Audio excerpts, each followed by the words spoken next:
skilled at something doesn't make it a hobby.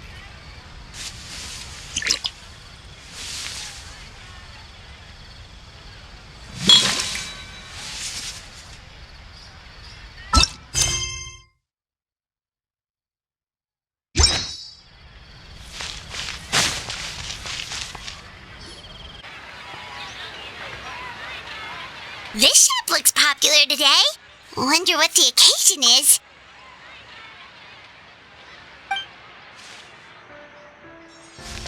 Butterfly Dew Cosmetics now on sale.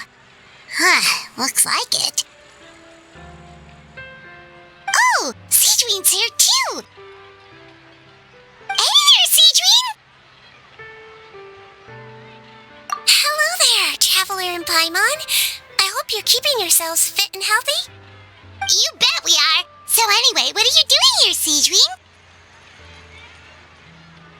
The Duke insists I take regular vacations in the Court of Fontaine.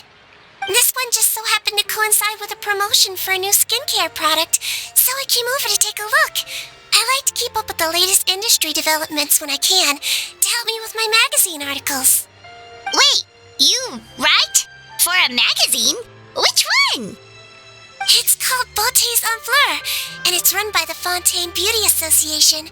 I've done lots of articles about skincare for them, using the pen name Maritime Flower. Oh, wow! You're a Maritime Flower? If Paimon's not mistaken, you're one of the leading figures in the Fontaine Beauty Association!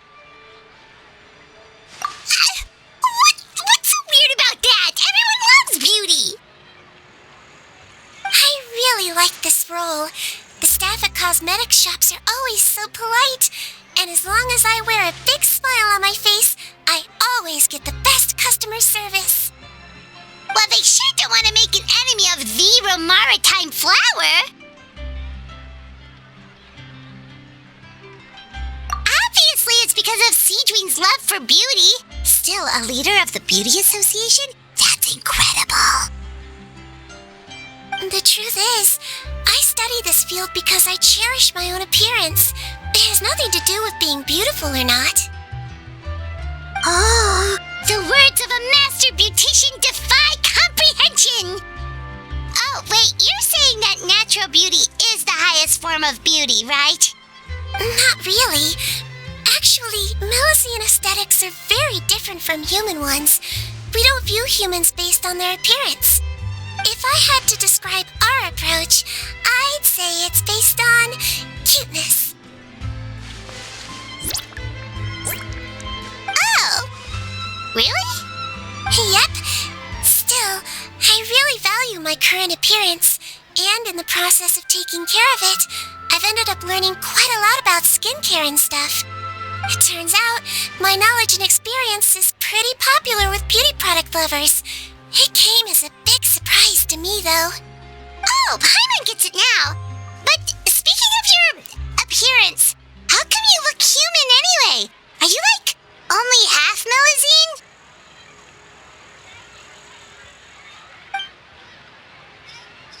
Ooh, wait, sorry. That was probably really offensive, wasn't it? No, I don't mind. I'm not mixed, though. I made a decision to turn myself into this form a very long time ago. If you're interested, I could tell you the story. A shape-shifting story? Oh, heck yeah, of course we're interested!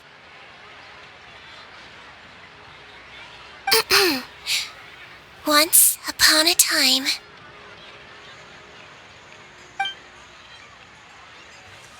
Long ago, humans rejected Melusines, and Melusines feared humans. There was one Melusine who became fascinated with human medicine, but no human wanted her help. And there was one girl who liked Melusines, so no humans would make friends with her. So the Melusine became the girl's friend, and the girl became the Melusine's patient. Your checkup's all done. You are still in perfect health. Thank you, Dr. Melusine. In this game of and patient, a friendship was born. Then, one day, the girl fell ill. The Melusine was the only doctor to arrive on time, but the adults sent her away. Scram! Melusines can't be trusted! So just because I'm not human, I can't save my best friend? In desperation, the Melusine approached the frightening witch. She begged and begged until she got a reply. If you take this potion, concocted of sin, you will gain a human face and grow human limbs. But then, you will lose everything that attracted this friend of yours to you in the first place. Can you accept that? The Melusine did not hesitate for very long.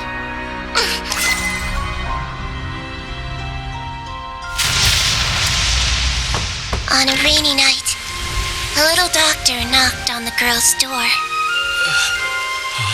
The doctor wore a hood and raincoat, maybe to protect her from the rain, but maybe also to hide a secret. The little doctor held the girl's hand and treated her illness, just as she had so many times before.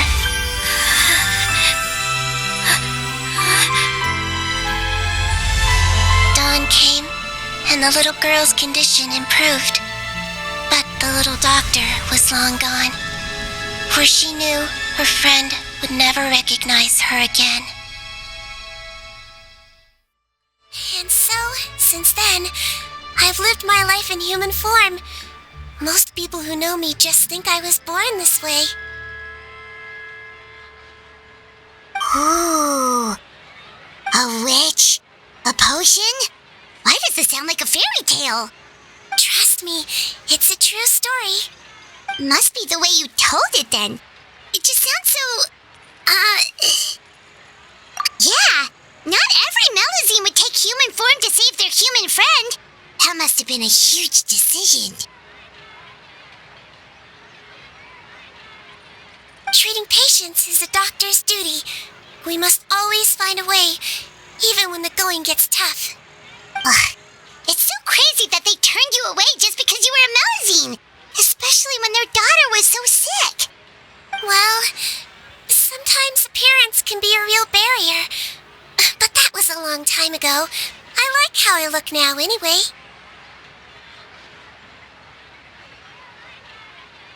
I run too! You're super cute this way. Attention customers! Thank you all for waiting. Now, on behalf of our skincare partner, I'm delighted to announce that our exciting new product is now officially on sale. Well, there we go. Let's have a look, shall we? Oh, Paimon, if you want to buy any skincare products, I'll be happy to give you some suggestions. Really? Personal advice right from a leader of the Fontaine Beauty Association? What an honor! Allow me to introduce our newest skin lotion, Butterfly Dew. I'm sure many of you have already read about this product's trials in the newspapers. To say that it improves skin quality is an understatement. This product gets its name from the way it transforms your skin and makes it glow anew, like a butterfly emerging from its chrysalis and spreading its wings for the first time. We are thrilled to have the inventor of this fantastic product with us here today.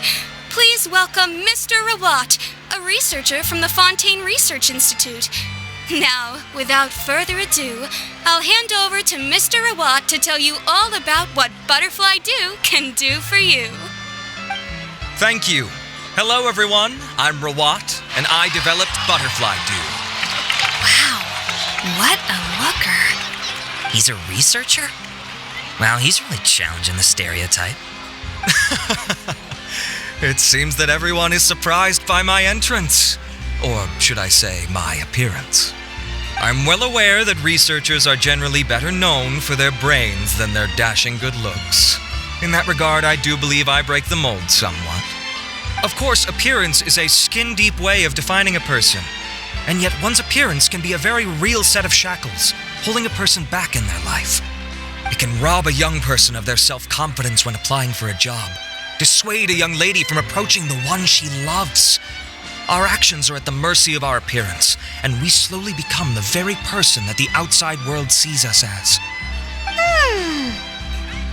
But what if I told you that those shackles can be broken? If our appearance prevents us from changing, then let us first change our appearance itself. Wash away moles, birthmarks, and wrinkles, and they can no longer rob us of our confidence. Replace them with luster and radiance, and we shall never again hang our heads in shame. That is why Butterfly Dew exists. Its mission is to allow us to shed our pupae, undergo a complete metamorphosis, and embrace a new life. Well, whether it actually works or not, after that speech, Paimon's already sold. Mr. Rawat, could I ask if you've used this product yourself? Of course, I tried it many times while I was testing it. You can consider me a product ambassador. Wow, then it's sure to work. Still, I don't expect to convince you just by blowing my own trumpet. So, could I get a volunteer from the audience to try it out? Paimon volunteers!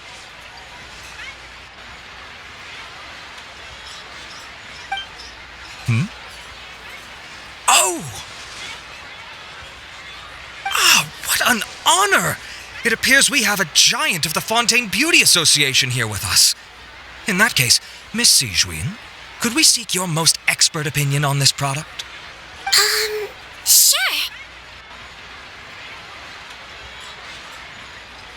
Whoa, is that Romaritime flower? They say she's the pickiest user of skincare products in all of Fontaine. Here you go.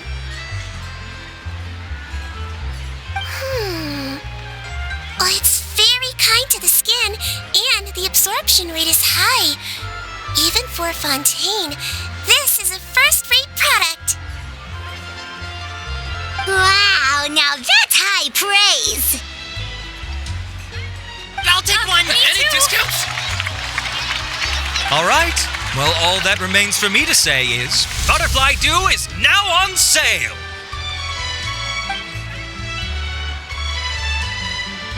Think we should buy a bottle too? Aww, really? Well, it's still good to care for your skin though, right? Paimon definitely feels kinda rough from being exposed to the elements all the time. And if you're worried about whether it's the right product for you, well, luckily for us, SigeWinne's here, so we can get an expert consultation.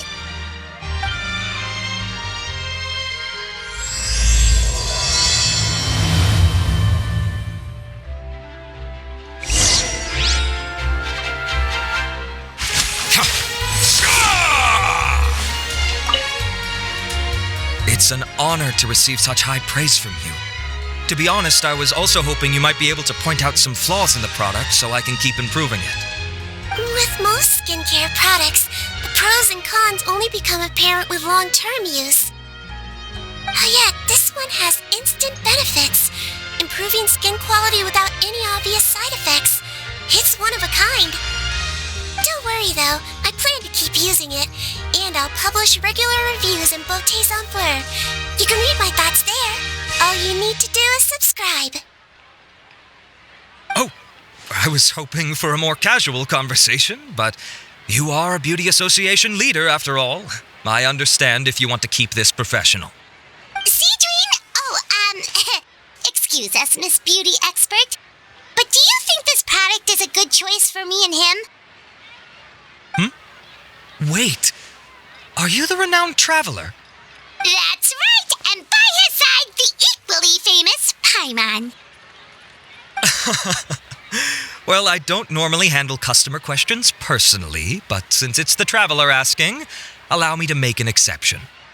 Butterfly Dew is made for all skin types, so no matter who you are, you can rest assured that it will be kind to your skin. If anything, it might be marginally more effective on Fontainian's skin, but other than that, it works the same on everyone. Why would it work better on Fontainians? In the interests of protecting my trade secrets, I'm afraid I can't answer that, Miss Paimon. Alright then. How about a 1 discount. Save yourself the trouble. I'd be greatly honored to have both of you use my product. Here, take 2 bottles for free. Yay! Paimon's private fund survives! I can see why you might think that, but please don't misunderstand. This gift is simply a token of my esteem. There's no business motivation behind it. To me, finding new customers for Butterfly Dew is about meeting kindred spirits, fellow admirers of physical beauty. I consider it a labor of love. Admirers of physical beauty?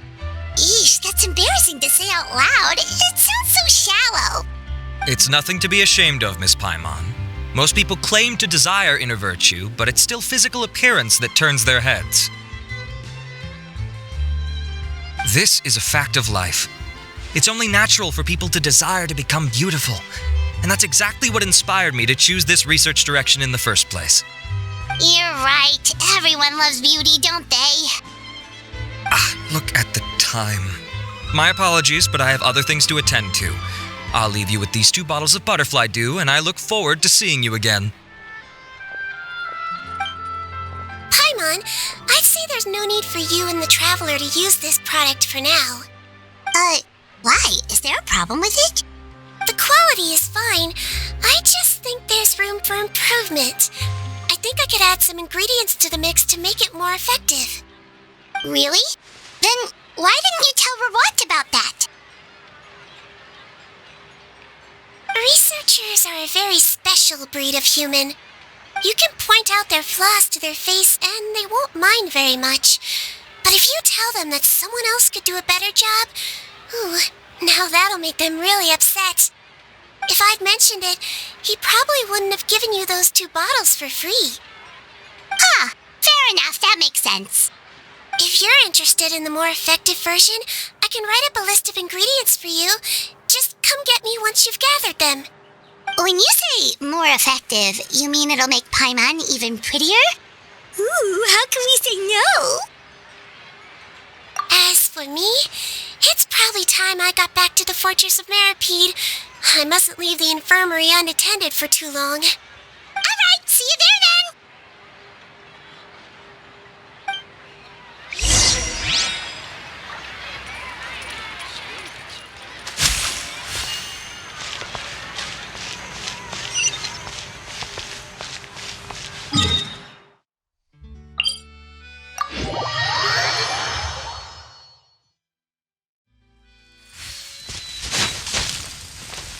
Just up ahead, Traveler. The ingredients for SigeWinne should be nearby.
Wow, the infirmary is packed.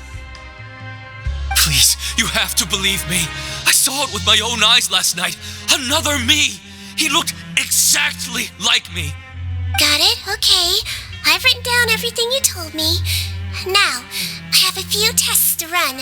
Take a deep breath, and don't worry, it's nothing to be nervous about. First, which finger am I holding up? Your index finger, but I'm telling you, my mental state is fine. I'm not crazy. Very good. Now, on to the next. Hey there, Your Grace. It's been a while, huh? Ah, it's you two. Indeed it has. I would offer you some tea, but I'm afraid the timing is unfortunate. Duty calls. No worries. Actually, we were looking for SigeWinne. Do you, know what all of this is about? This inmate came running to the guards in a panic, claiming to have seen his exact doppelganger. A doppelganger? Doesn't that just mean someone else kinda looks like him? That's what I thought when the report first reached my desk. But we've inspected our records. No one even vaguely resembles him. Considering how certain he is of what he saw, I can only surmise that he's having some mental issues. So I brought him for a medical evaluation. All right, very good. Take a sip of water and rest for a bit. Evaluation complete. I couldn't find any symptoms pointing to a physical condition. I see. So do you still believe there's more likely to be an issue with his mind than his body? I have to assume so for now. Psychological issues are more difficult to detect. At this stage, we can at least confirm that he is in command of his cognitive faculties. The rumor mill will go crazy if word of this gets out. Guards, take him to the ward for a period of observation. The Marechaussee Phantom has requested my cooperation on a case, otherwise I'd deal with this myself. Sorry for the trouble, head nurse, but I'll have to leave this to you. No problem, Your Grace. I'll add him to my observation list. By the way, we have a couple of guests here who have made the trip just to see you. I imagine it must be important. You probably won't need to add them to your observation list, though. Oh, Traveler, Paimon, it's you. Hey there, SigeWinne! It's actually not that important, but... I'll be in my office if you desperately need me. Goodbye for now. Okay, bye-bye! So, SigeWinne... Would you mind waiting for just a moment? I have another patient to see. Just find an empty bed and take a seat. I won't be long. Oh, sure! SigeWinne, we've brought him. And he seems to have taken a turn for the worse again. Okay, don't panic. Let's start by sitting him down here. Paimon had no idea how busy it can get for SigeWinne. Maybe now's not the time to ask for her help with skincare. Good point. Besides, it might actually be interesting to observe her at work. Well, this could hurt, so I suggest you take a deep breath first. Did his face melt? What happened to him? It's anyone's guess. His face melted off shortly after arriving at the fortress. But since he's a serious offender, he can't be allowed out for medical treatment. Best we can do for now is ask the head nurse to give him something to manage the symptoms. Oh, this is gonna be awkward. We still need to bring him to the Marechaussee Phantom for questioning. What if he scares them half to death? Will that be our fault? The Marechaussee Phantom? Does this have something to do with the case Risley's dealing with? Yep, it was a huge case. They bagged a few dozen crooks in one fell swoop. And this guy's the baddest apple of the bunch. He harmed countless people. And now, it looks like it's all finally catching up with him. You done gawking? Not yet. I need to check the severity of your ulcers to decide the right dosage. Don't worry. We Melusines have a very different sense of aesthetics from humans. To me, you just look like a little kitty with slightly scruffy fur, but still just as cute. Don't patronize me. Do I look like a kid to you? Just give me the meds and let me out of here. I already missed my cell. Hey, lose the attitude. You dare talk back to our head nurse like that again? Your days are numbered. Oh, it's fine. Okay, I'm going to apply the medication now. Tell me if it hurts, alright? Look how nice SigeWinne's being. And he still talks to her like that? What a nasty piece of work. Can I leave now? Wow, not a peep. What a brave little guy. Thank you, SigeWinne. And I apologize for the trouble. So, Traveler, Paimon, did you bring the ingredients? We did, but we don't want to interfere or anything. You're busy saving lives here. Oh, don't be silly. I agreed to it, didn't I? Just hand me the ingredients, and I'll make some time to whip it into the improved version for you. Take a rest here if you want. Or, if you're not tired, I hear they're holding a new pancreation tournament in the administration area. Or alternatively, is there anything we could help you with, SigeWinne? That's right! Let us help you out! It's the least we could do! Good point. Kind-hearted humans start to develop guilt if they accept free help from others. Don't worry. I'll take a look at my schedule. I'm sure I can find something to treat this condition. I gotta warn you, though, it'll be tiring work.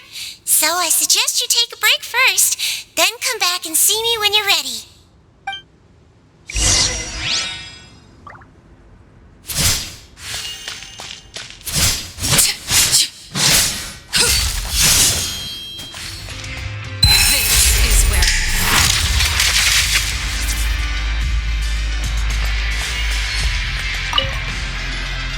We're ready, SigeWinne! What's our first mission?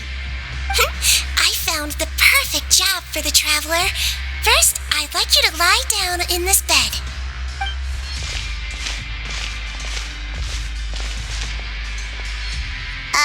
What for? I need you to pretend to be sick. What? Oh, is it that difficult? I thought you did a pretty good job last time. Oh, so you knew. I sure did. He was way more interesting than the usual malingering inmates, and you played along very well, Paimon. I observed you two for quite a while after that. Well, this is awkward. But why do you need us to do it again now? No time to explain. My next patient will be here any second. Oh, please, just do as I say. You can, pretend like you've got a nasty headache, and throw in some dry heaving for good measure. Okay.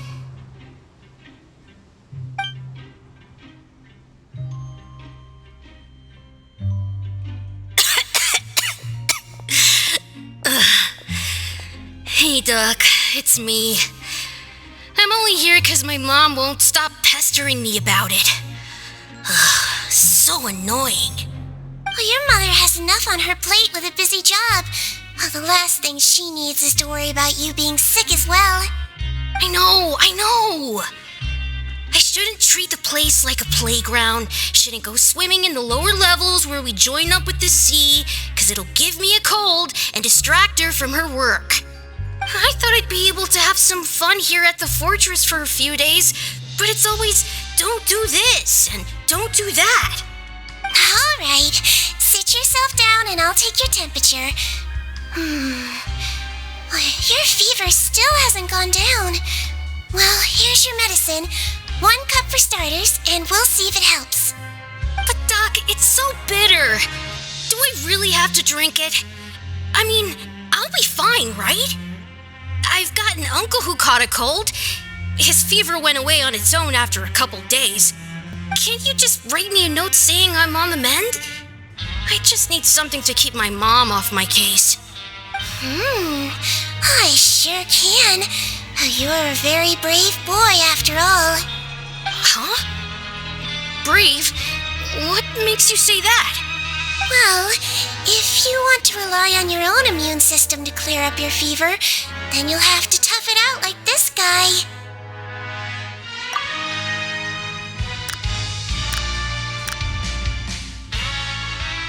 Hang in there, Traveler. Are you gonna puke? Paimon can get you a paper bag. Huh? as you're tough enough to get through the nausea and dizziness caused by the high fever, you'll be right as rain after just a few days' rest. And if I'm not tough enough? Hey! Wake up! Wake up! Put it this way. At least you'll never have to see the doctor again, right? I think maybe I'll take that medicine after all, if that's okay. Oh, of course. Here, it's still warm. It's so bitter. All done. Great job, you two. That kid really doesn't know what's good for him. His mother's a guard here. She's been working back-to-back shifts lately, but unfortunately his father's away on a business trip right now. She had no choice but to bring her son here for the time being. He was quite happy at first. He seemed to think that the Fortress of Meripede would be all fun and games. So you made us put on that act just to scare a kid into taking his medicine? That's a pretty sneaky trick. Seems like there's a whole side to SigeWinne we never knew about. It's a technique I learned from my teacher. Oh, you had a teacher? Was she a Melazine doctor too? She was human. She passed away a long time ago. Oh, sorry. No, it's fine. I really liked my teacher, so it's always nice when I get to talk about her with other people. She was a traveling doctor, and since she didn't have a clinic, she'd go out and visit her patients wherever they were. Dealing with the badly behaved ones was her specialty. She used to say, if you can scare the little brats into taking their medicine, you won't have to hear them wailing and screeching when their condition gets worse. She sounds like a pretty strict teacher. Strict? Well, that's not how my teacher saw it. She thought of herself as terrifying to kids. Strange way for a doctor to describe themselves. Now Paimon's curious to know what she looked like. As it happens, I actually have a picture of her.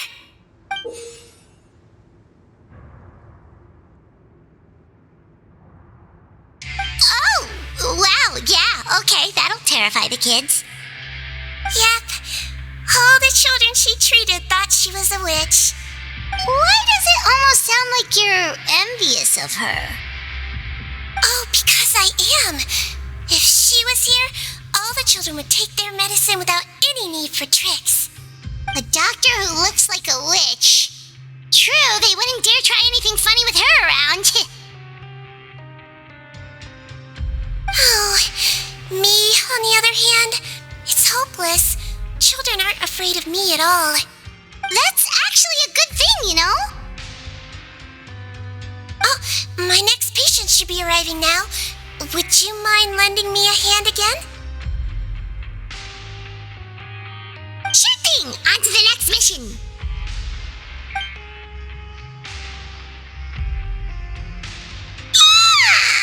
Is it nighttime already? That flew by. You really have a busy job, SigeWinne. Well, thanks to you two, it was much easier today. Aww. Should we get some rest? It's getting pretty late. Oh, there is one last thing. I have to keep it confidential, so I usually leave it till after everyone's clocked out. Confidential? Are you sure you can tell us? Well, it's fine. You're not living here anymore, so it's okay if you know. All it is I have to prepare some ingredients to make healthy meals with. Wait, you mean those healthy meals? My patients refuse to eat any healthy meals I prepare in front of them, so I have to prep the ingredients in secret, then let the chef at the Coupon cafeteria handle the rest. Considering even the chef's version makes people uneasy, it really makes you wonder what's in it. You want to find out? I can teach you how to make it. That way, if you ever suffer from exhaustion on your future travels, you can prepare a healthy meal for yourself. It's It's really good for you, you know. Sure? Guess we can help out one more time.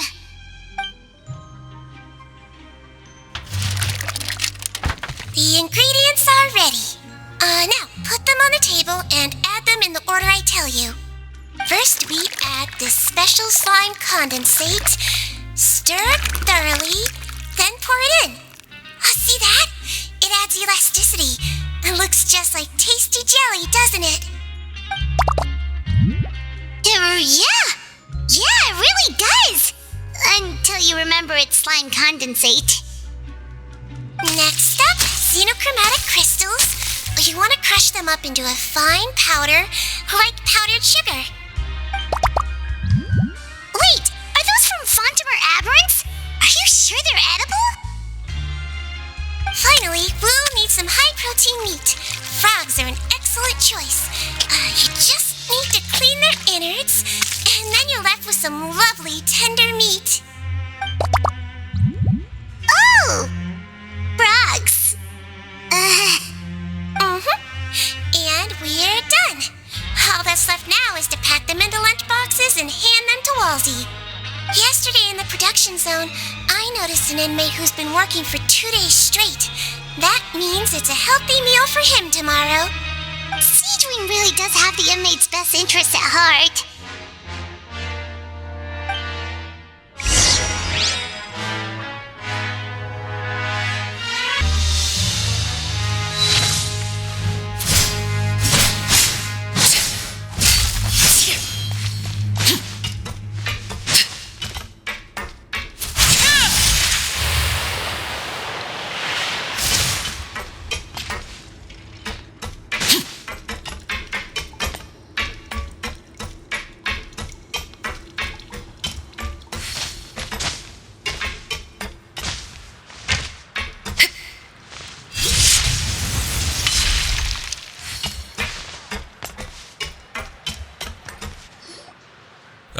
Head nurse.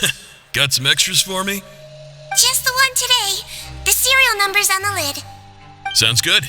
I'll make sure it gets delivered. Sounds like they're talking in code. Thanks for your help. Oh, it's no trouble at all. I only wish I could do more. You work so hard for all our sakes. I'd happily lose a little sleep if it meant helping you out. That won't do. If you reduce your sleeping hours any further, your health will start to suffer. All right. Nurse's orders. I'll do as I'm told. But you take care of yourself, too.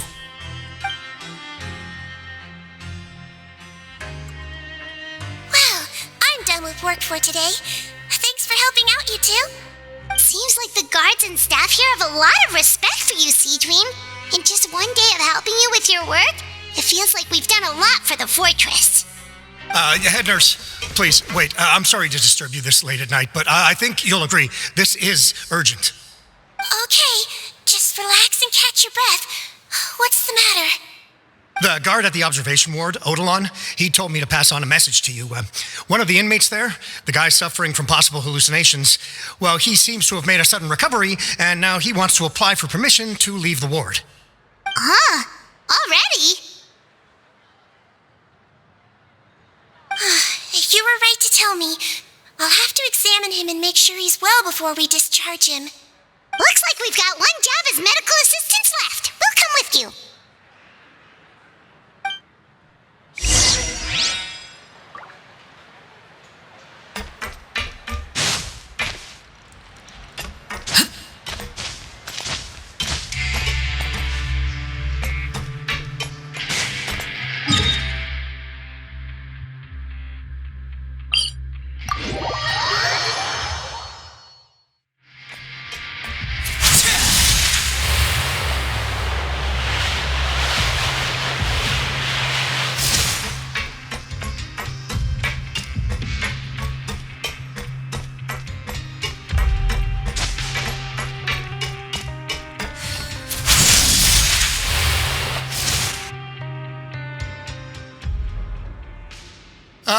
Head nurse, you're finally here. I'm so sorry for all the trouble I've caused you, but I believe I've now made a full recovery. After giving it some thought, I'm sure that I was probably just seeing things. Stress-related, I imagine. I'd been working long hours, so I definitely wasn't in the best state of mind.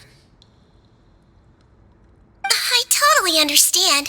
Still, I have to give you an examination before I can discharge you, okay? So, take a deep breath and don't be nervous. It'll be the exact same procedure as we did this morning. We can start whenever you're ready. Again, so sorry.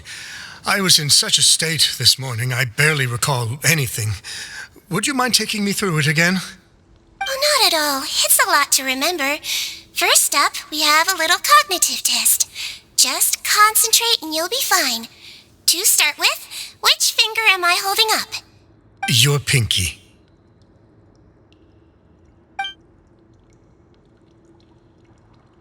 All right. All indicators seem normal. So it was a stress-induced hallucination after all? Well, we've certainly had previous cases of mental illness caused by overwork, which is why I carefully observe everyone in the production zone. I wonder how I managed to miss the signs this time. Please, head nurse, you shouldn't blame yourself. I'm just still adapting, that's all. Pushed myself too hard, and I guess I couldn't take it. Thanks for looking after me. I'll be as good as new after a good night's sleep. And if you can give me the okay, I know I'll sleep better back in my good old dorm. It can be difficult to relax in an unfamiliar environment.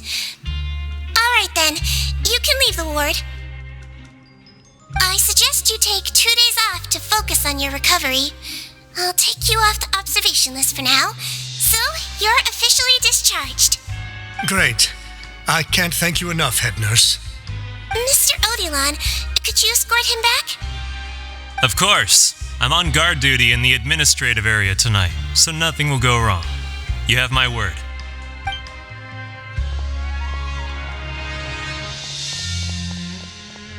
Guess you're finally done for the day now, huh? Yep. But I still haven't gotten around to making that improved lotion for you yet.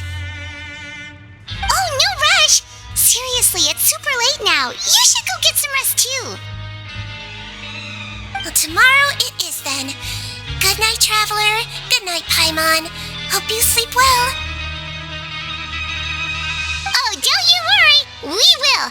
After a productive day of work, we're both gonna sleep like a log. Yeah, sleep tight, SigeWinne. See you tomorrow.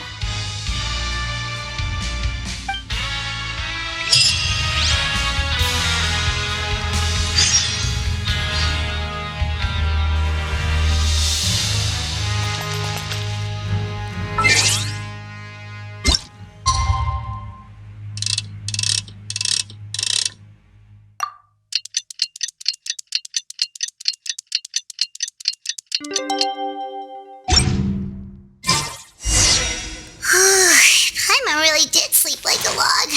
Let's go find SigeWinne.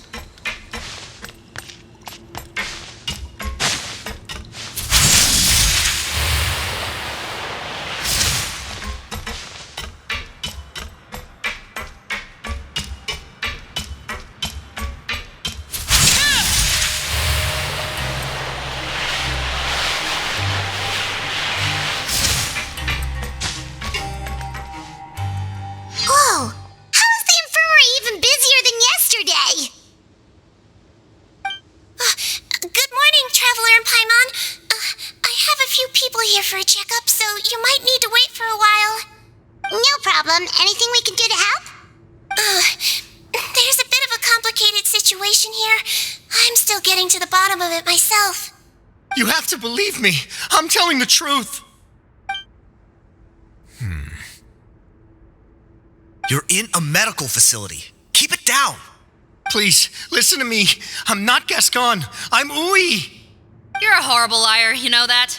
We get all your mugshots with the arrest warrants. It's clear as day that you're Gascon. You mean because of the way I look? I don't know what happened.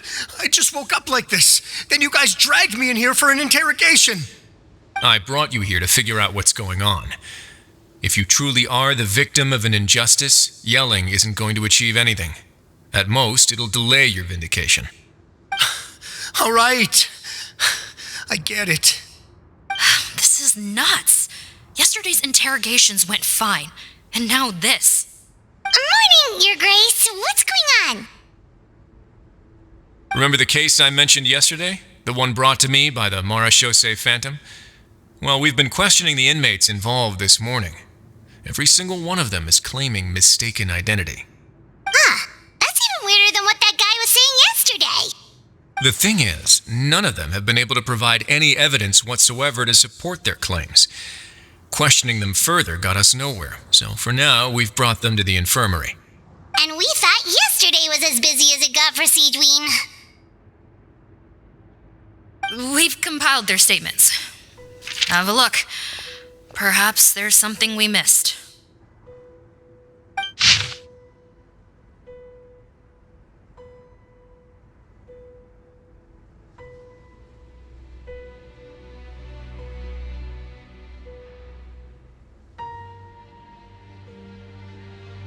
Wait. Release? Interesting. The inmates they spoke of in their statements appear to all be due for release today. I noticed that too. If that's their plan, they're underestimating us a little. Every serious offender claims that there's someone else who just so happens to be due for release today. And they're expecting us to go along with that. All the more reason to be cautious. Lumberzar, check the release list for today and make sure no one gets processed. We're gonna need an excuse, though. Just say we're out of forms, and that we're furiously printing more as we speak. I'm on it. It's conceivable that our group of serious offenders somehow found a way to switch places with inmates who are about to be released, so they can walk out right under our noses. We did consider that possibility. But I mean, just look at them. They match the warrants, period. How could there have been a switch? Only if they're dead ringers for the inmates due for release, I suppose. I gave you that name list yesterday to assist in your investigation. Did that help? Yes, the inmates' mugshots were attached to the list. The first thing I did was check for lookalikes, and I didn't find any. The only other thing that stands out to me is that their voices sound a little different today. But it's not exactly hard to put on a fake voice. Oh, really? What does our head nurse make of all of this? Give me a moment. I think I have a way to confirm whether there's been a switch. I know, it's not time to change your dressing yet, but please bear with me. Huh? Isn't that the guy from yesterday? This should be Honore. He has very severe facial ulcers, which require an operation in the hospital at the Court of Fontaine. I authorized him to leave the fortress for medical treatment under guarded escort. Yes, like I told you. I'm not Putton. I'm Honore. So there has been a swap. Well, I can see what happened in Potton's case, but how do you explain the other inmates? You're not telling me their souls switched bodies, are you? No, I believe it was their faces that got switched. The method is a bit like replacing a tooth. Take the bad tooth out, put a false one in. And actually, I think I can prove it to you. Traveler, Paimon, do you remember Eric from the other day? Yeah, sure do. Then you can be my witnesses. To start with, please fetch the inmate who claims to be Eric.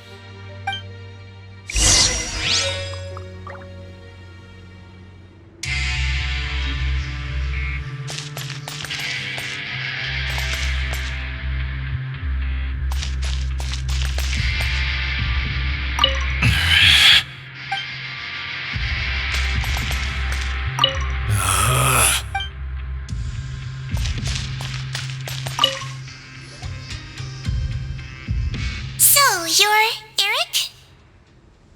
Yes, head nurse. It's me. You do believe me, right? I to do another examination on you. Same procedure as yesterday. All right. It's the cognition test first, right? So I need to concentrate. Now, try to recall if you can. The last time we did this test, which finger did I hold up? I believe it was your index finger. But that means... Huh? So basically, last night the Eric who said he saw another him suddenly recovered and applied to leave the observation ward. SigeWinne did another test before letting him leave, but that time she held up her pinky finger. Huh? I don't know about any test last night. There was nothing to do in the observation ward, so I went straight to bed. Then I somehow woke up in a high-security cell. Well, in that case, there is a reasonable explanation for the strange events of the past 2 days. So, what exactly happened? The gang of serious offenders wanted to break out of prison, so they identified a group of scapegoats, namely inmates whose terms were almost up, and planned to switch appearances with them. Last night, when Odilon was on duty, they ambushed him and had one of their group switch appearances with him using their face-swapping method. That allowed them to avoid scrutiny from the other guards. Then, once all the other inmates were asleep, Odilon spent his night shift carrying out the remainder of their switcheroo plan. However, they made one mistake. Henri changed his appearance to match Eric's earlier than he should have done, and ended up being spotted by the real Eric. Real Eric came to the guards for help, but we didn't know then what we know now, so we put it down to hallucination and sent him to the observation ward. However, since one of the gang members was posing as a guard, they simply changed real Eric's appearance and had their Eric take his place, muddying the waters even further. Right, because I put Eric on the observation list by then, and no inmates on that list can be processed for departure until I've discharged them.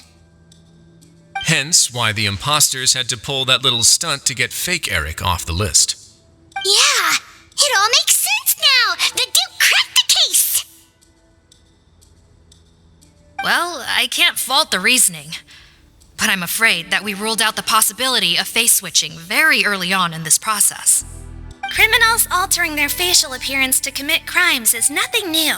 In fact, one of the explicit duties of the Malazines in the Marachose Phantom is to identify criminals in disguise.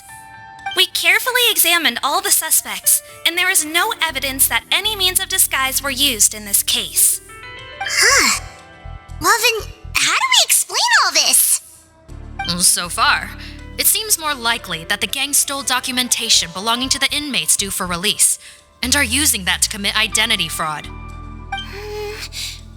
Actually, there is a potion that can completely change someone's appearance. If they use that, even a Malazine wouldn't be able to detect it. A shape-shifting potion? Forgive me, head nurse, but this is the first time I'm hearing about it. If such a potion truly existed, it would jeopardize our entire investigative process at the Marachose Phantom. Are you certain of this? Yes, I am. But... Please, trust me in my professional opinion as an experienced clinician. At the same time, without any solid evidence, it's pure speculation. If we can round up all the inmates suspected of switching places, then have a little talk with both sides, we might just get our answer. Yep, let's do that. Okay. Well, it was our negligence that meant we had to come and conduct these post-internment interrogations. And I know it's put you out. We'll do it your way. Your Grace, bad news. I paused the releases like you asked, but we were too late. A bunch of people already got processed 2 hours ago. I checked the list, and sure enough, it's all the people who gave statements. 2 hours ago? That's before today's interrogations began. They had this all planned out. So there really was a switch after all. They really pulled the wool over our eyes on this one. We should be able to catch up with them if we leave now, right? Not if that potion is real. They can just switch faces again after leaving the fortress. And if the Maréchaussee's Melusines can't even spot them, we wouldn't know where to start searching. Yikes! So we're at a complete dead end!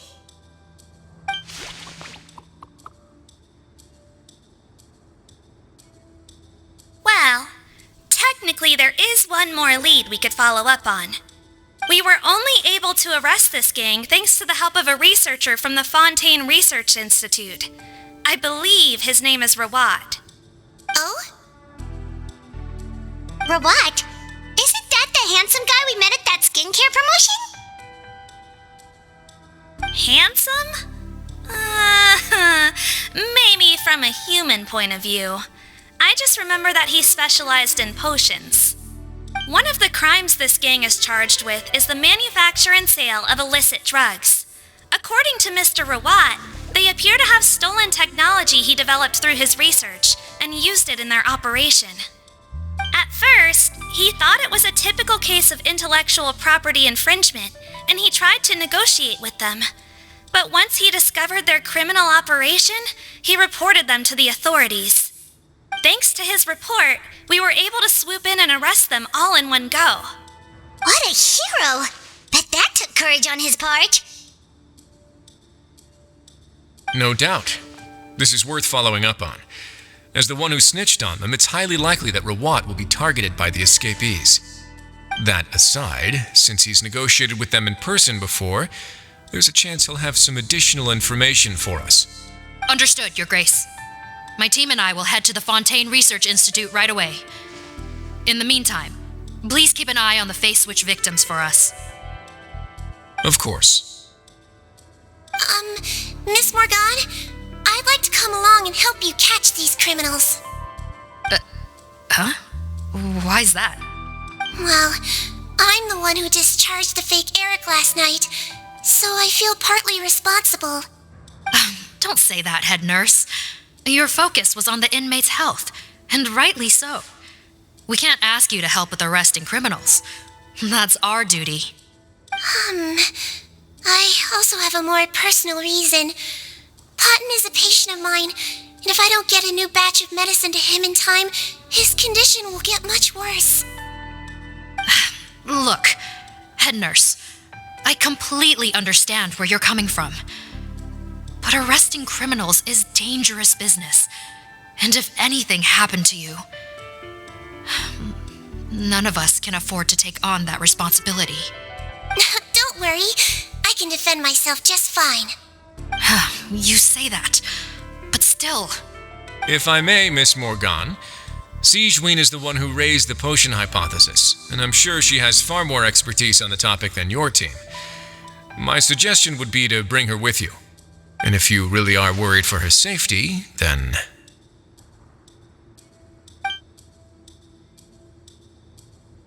Ah, there you go, right on cue.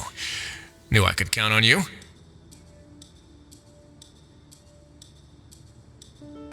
Okay. Well, since this plan has the Duke's blessing, far be it from me to refuse. We should head off immediately. Time is of the essence.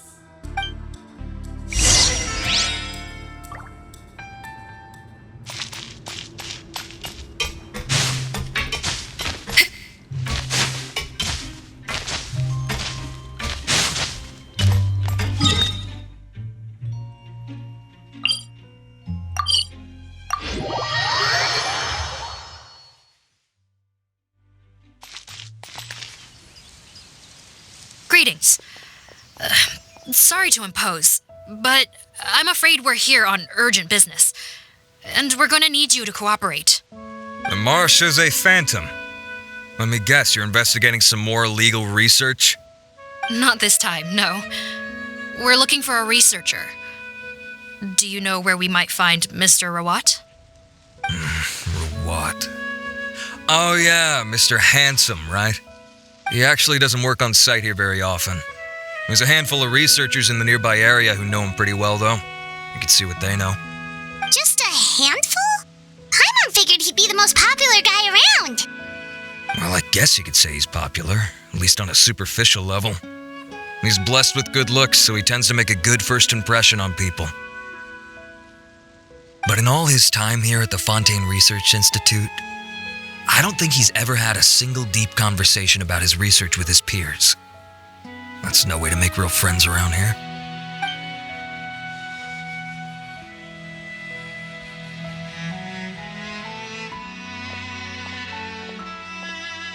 That's so weird. He definitely didn't come across like a recluse at that product promotion. I don't find that weird at all. He definitely didn't strike me as the kind of guy who's good at making friends. Really? Paimon couldn't tell. Must be a Melusine perception thing. Okay, we should talk with his acquaintances. But we also need to check the Research Institute for any clues. Let's split up. It'll save us some time.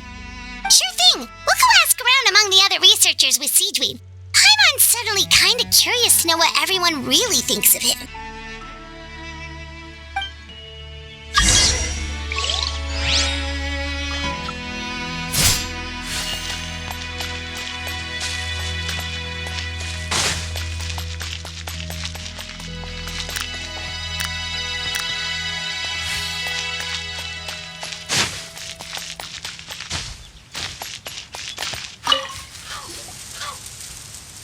Excuse us, are you Audrey? That's me. What is it? Are you close friends with Rawat? We're trying to find out where he is. Close friends? You mean because I told him I had feelings for him once? I doubt I'm the first or last at the Institute to make that mistake. Why would you single me out as a close friend? I should have known, really. Men like him, they just enjoy being surrounded by fawning women. They're not interested in a serious relationship. Okay. We were just kind of wondering if you might know where we can find him. Why would I know where he's at? I barely know him, and he probably doesn't even remember me. Ugh, this is getting annoying. Shall we go ask someone else?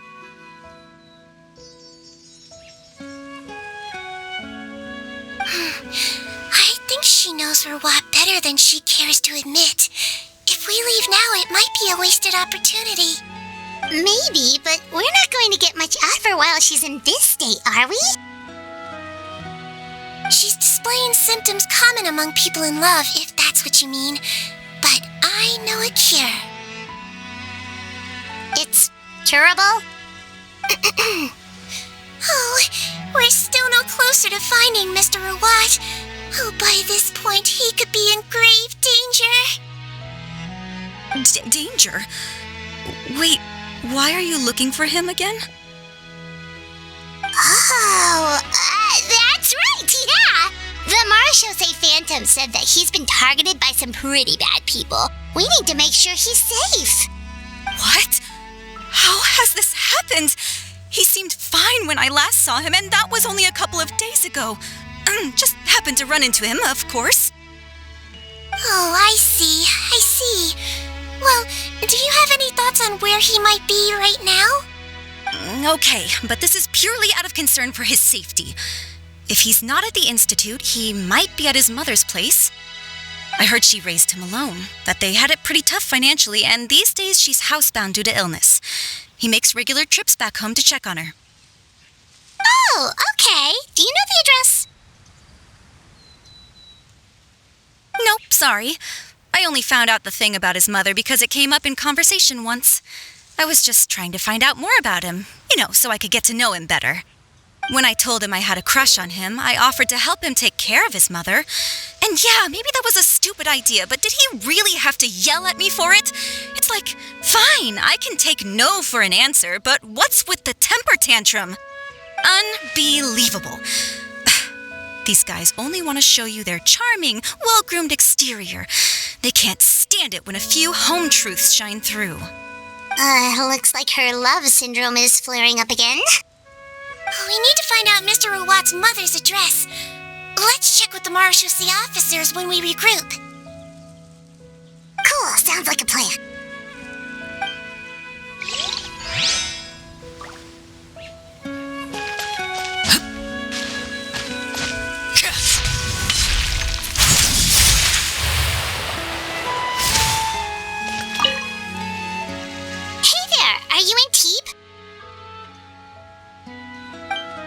What do you want?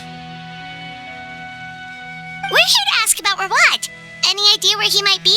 We were told you were pretty close with him. Close? Not sure that's the word I'd use. He wouldn't even let me use his patent. Huh? It's been a good few days since I last saw him. I don't know where he's at. Go ask someone else. Would the patent in question happen to be related to the new skincare product he developed? Yeah, kinda. Butterfly dew, or whatever he calls it. I heard he made a tidy sum off of that one. Okay, now we're getting somewhere. Keep going. Most of the other researchers here focus on mechanics, energy, stuff like that. I get why he wouldn't be interested in having anything to do with them. But I'm studying coatings. There's a huge overlap in our areas of research. Why would he refuse to work with me? I bought his product once and noticed it contains a unique substance that might have applications in coatings too. If it worked out, I could probably make as much as he's making. Don't get me wrong, I had no intention of plagiarizing his work. I was hoping to get official permission to use his findings in my own research. Followed the proper procedure. It was all above board. I would have had to pay him a license fee and everything. But despite that, he turned me down not once, not twice, but 3 times. It's like he's vehemently opposed to the idea of anyone else making the kind of money he does. Huh, so is Rawat antisocial, or is this guy just jealous? Well, it doesn't look like we're gonna get any info about Rawat's whereabouts from him. Let's go. Wait, 1 second. Mr. Antibes, next time you go shopping, you should buy some Buell fruits. Peel the skin, steep in water, then drink. It'll help calm your mood. Huh? Yeah. Thanks.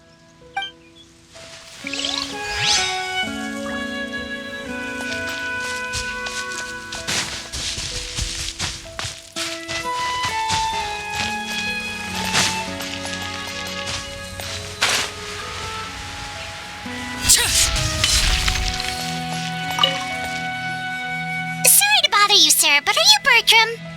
Who's asking? Just some concerned citizens helping out the Marechaussee Phantom with an investigation. We'd like to ask you about Rawat's whereabouts, if that's okay. We're told the 2 of you are pretty close. Not anymore, we're not. Turns out we don't see eye to eye. Oh yeah? What happened? The thing about us researchers is, most of us do what we do for some sort of higher purpose. But not Rawat. All he cared about was how to commercialize his findings. He won't even let you work with him unless you sign a confidentiality agreement first. Also, he has better control over who gets which intellectual property rights. How are you supposed to get any meaningful research done working with a guy like that? Now that I've got my own technical solution for my compressor, I don't need to work with him anymore. So that's what Rawat is really like. We'd still like to know where to find him. Is that something you can help us with? Wait, Yeah, I know you. You're the head nurse at the Fortress of Meripede. Alright, then I'm happy to help you if I can. I respect the work you do. Medicine serves the highest purpose of all the sciences. Wow, turns out SigeWinne's got some real clout. Thing is, I have no real way of knowing where he might be. I stopped working with him 2 months ago, and I've barely seen him since. But if you want my advice, I'd say go talk to the peddlers. There's a few he meets with every other day or so. Maybe they know where he's at. Peddlers? Yeah, back when I was working with him, I noticed he met with them quite often. Wouldn't surprise me if they were involved in some shady business together, because it seemed like they went out of their way to avoid discussing anything in my presence. The little I overheard was about manufacturing and selling pharmaceutical drugs. Like I said, he's all about the money. Drugs? Doesn't he work with skincare products? Do those count as drugs? Who knows? I never cared to find out. He's the morgue rubber, not me. Thank you. You've given us plenty to work with. Welcome.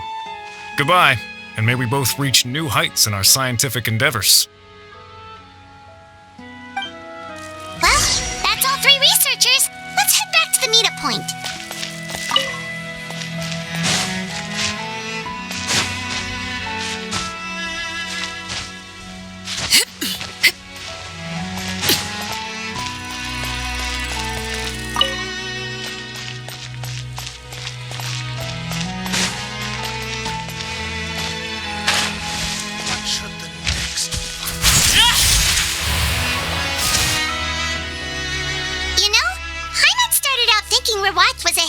researcher with a friendly and cheerful personality. It's such a surprise to learn that his peers have a different impression of him. So, what's your view of him now, Paimon? A handsome researcher whose difficult upbringing turned him into a profit chaser with a chip on his shoulder? So your thoughts about his appearance haven't changed at all? Well, his looks are kind of a big deal, at least in Paimon's opinion. How does such a handsome guy end up being so antisocial?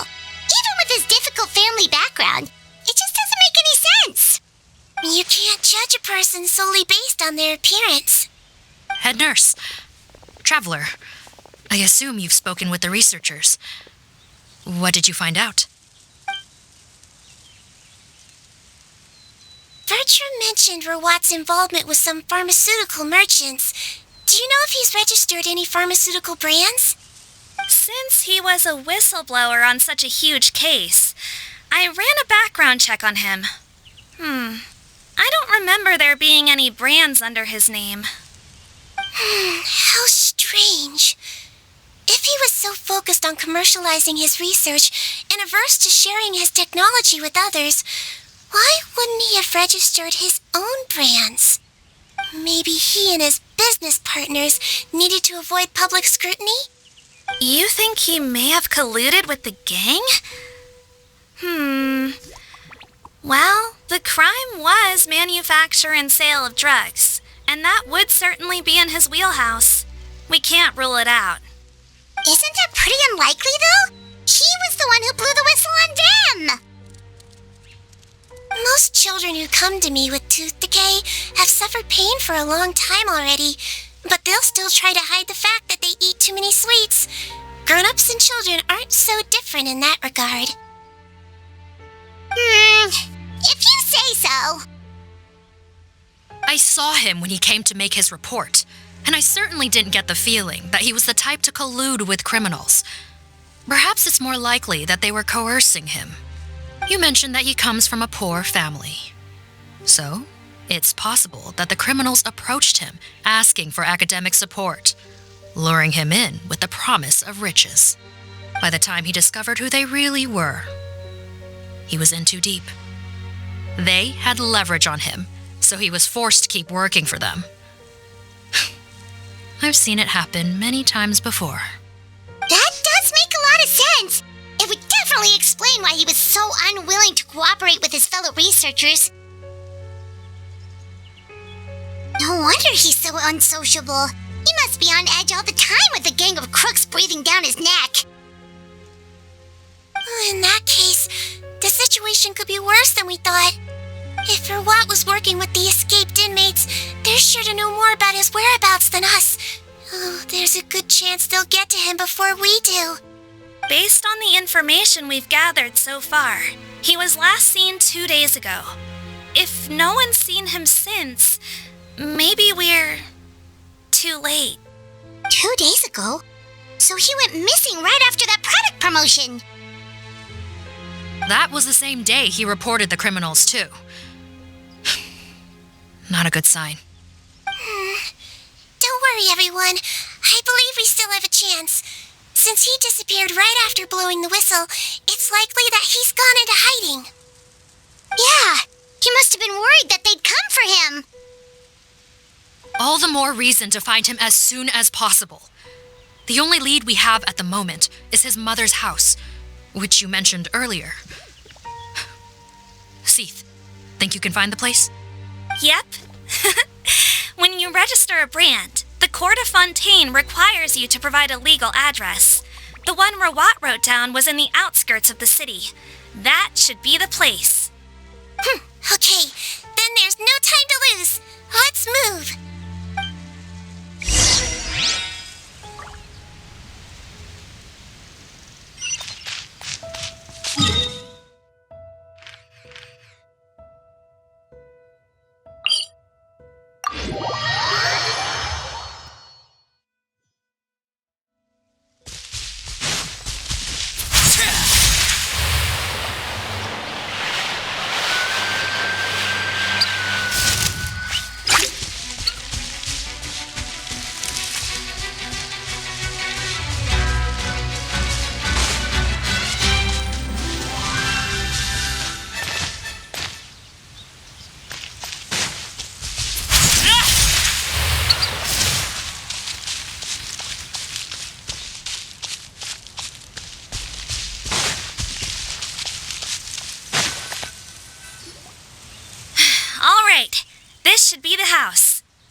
I'm pretty sure this was the address. Okay, I'll knock.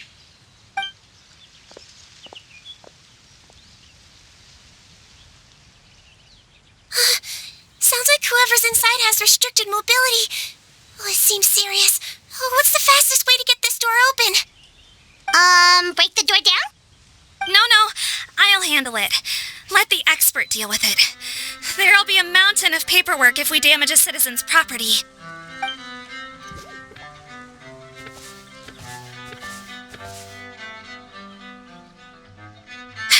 Calm down.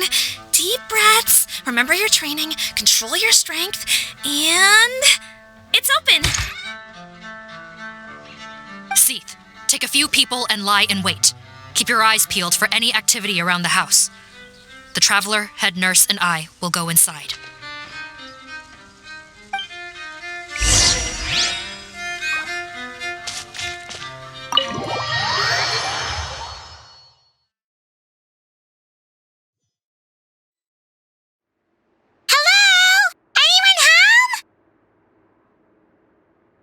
Oh, there. On the bed, there's an old lady. That's gotta be Rawat's mother, right? She doesn't look like she's in any state to be answering our questions, though.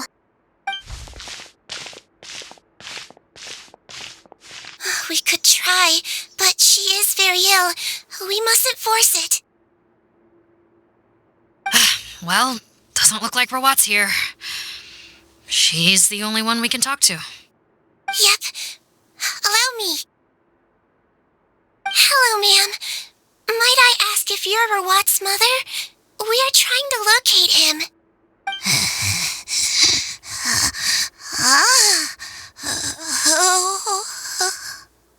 Hard of hearing, perhaps. Does anyone have a picture of Rawat? I have one here. I'd like to show you a photo, ma'am. Is this your son? Do you know where he is?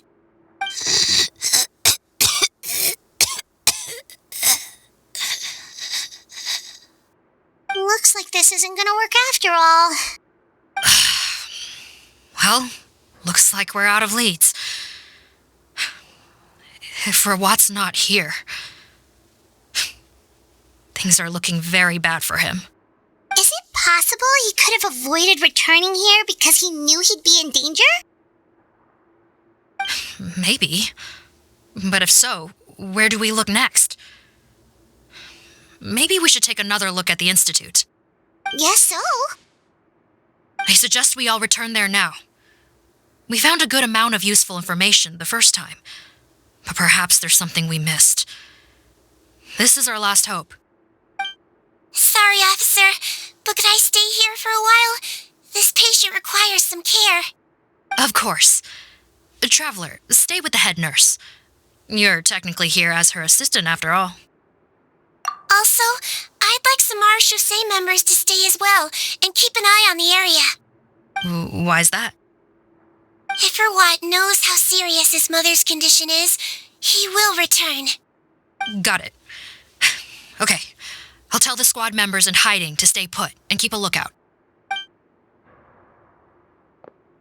Thanks for helping me out yet again, Traveler and Paimon. No problem.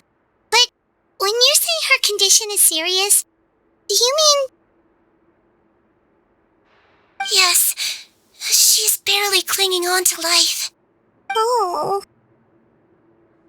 Let me take care of a few things first. Could you pass me the towel over there? Yeah, of course.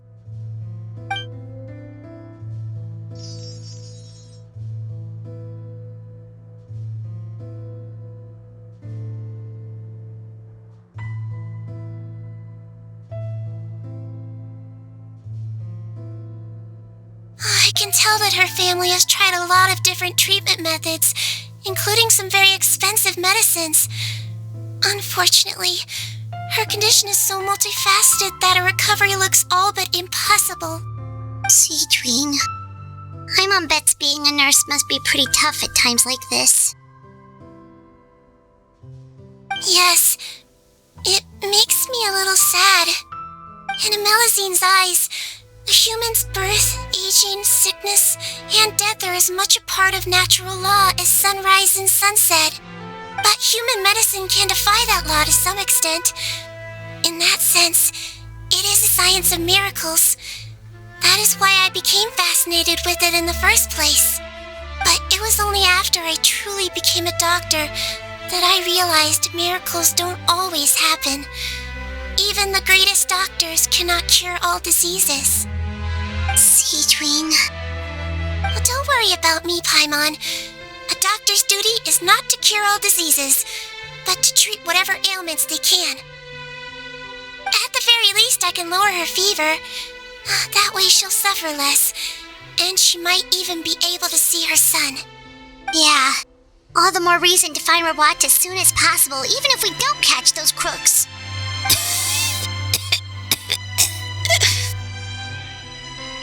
Oh, her fever is getting worse. Could I get some hot water? Sure, we're on the case.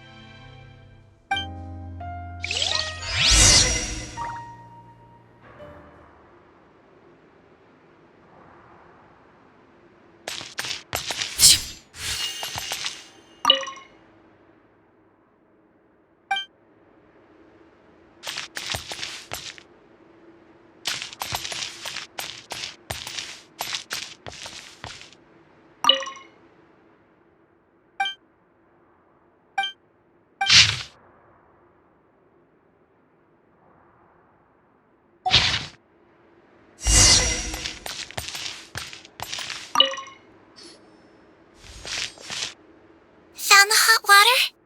Sure did. And look what else we found. Judging by this journal, it seems like Rawat has a private lab. There's a good chance he could be there right now. We gotta go tell Officer Morgan right away. Oh, that's great news. But hold on just a moment. The wet towel is ready. I'm giving you another injection. Are you feeling better now?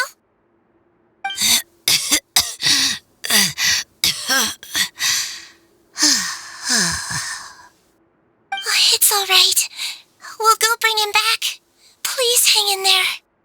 Thank you.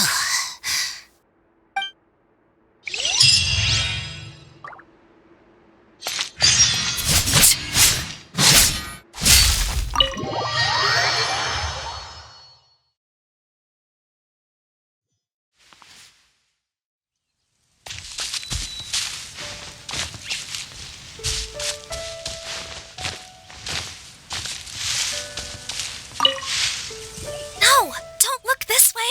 I'm supposed to be hiding, remember? Captain's orders.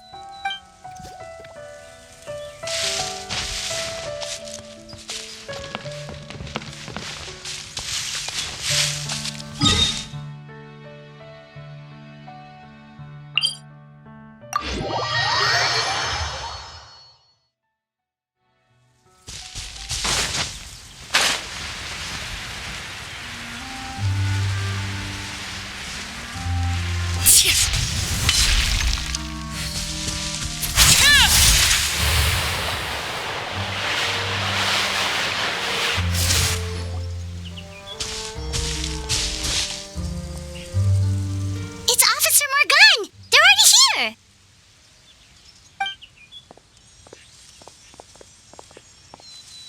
We came as soon as we heard the news. I can't believe we were so careless. The most crucial information of all was hiding right there, in that room. Don't blame yourself. Right now, we need to focus on finding a way in. There's a mechanical door over here! Hopefully the instructions in Rawat's journal will help us open it.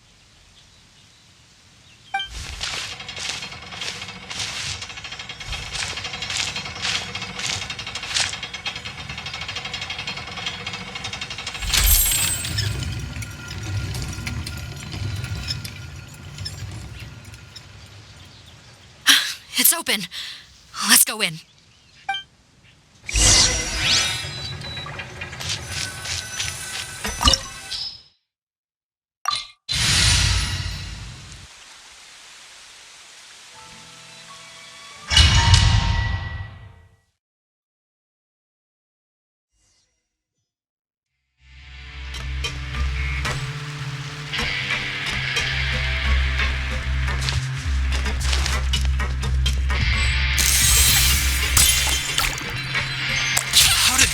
in here? Captain, up ahead! Those look like our fugitives! So they found this place too? Don't let any of them escape!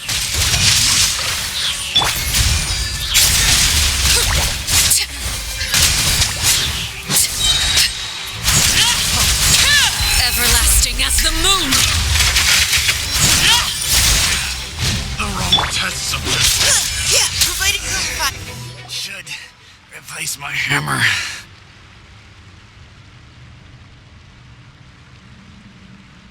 Captain, according to our list, many of the fugitives aren't accounted for. There may be others hiding deeper inside the facility. Ah, so these guys were just the lookout crew. The Marashose Phantom! How did they find this place? Wait, it's that guard from the fortress. That's right, I'm on your side. The Duke sent me. What's the matter? Some sort of mix-up? Mr. Odilon, didn't I tell you a few days ago that you need to stop all field work until you've recovered? Well, you know, gotta help His Grace out. Share the load. Officer Morgan, this man is an imposter. The real Mr. Odilon has no recent health issues. What? But Looks like the head nurse was right about the face-swapping method. Arrest them all! DuPont, stay here and keep guard. And watch the exit. If we're not back soon, call for reinforcements. Got it.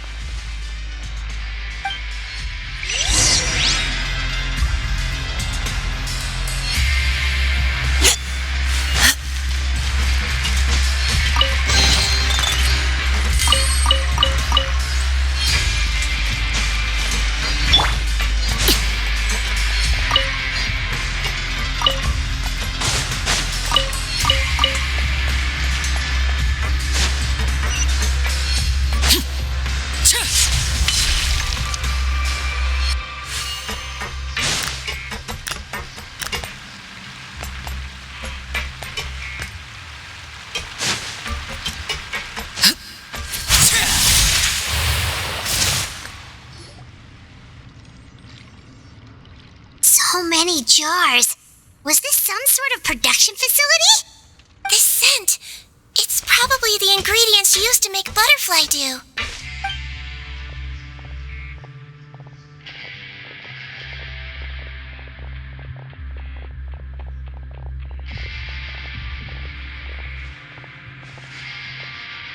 How come they're all empty? Did it sell so well that he ran out of supplies?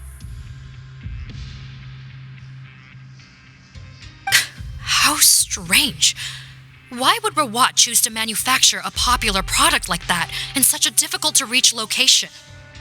Given our suspicion that he may have been coerced into the illegal drug trade, I would have thought that any production facility we find here would be used for illicit purposes. Perhaps butterfly dew is itself an illegal drug. Do you have any evidence for that claim? No, just a guess. We need to find Rawat as soon as possible. He has all the answers we need. Understood. Well, let's not linger here. Let's go. Come on.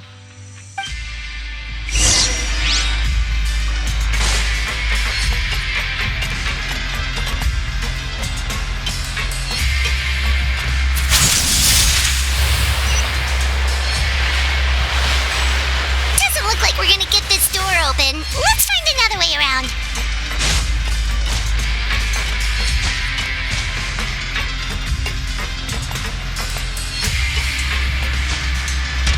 This one's closed too.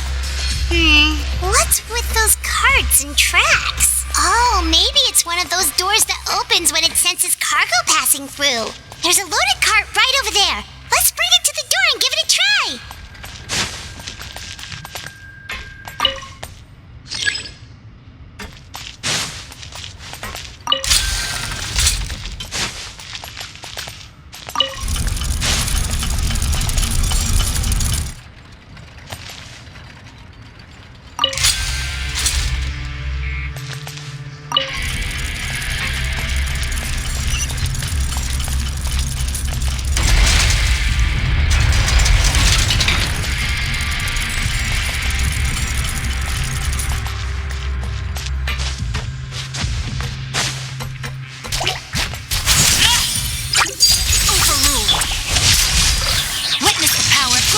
No, my soul!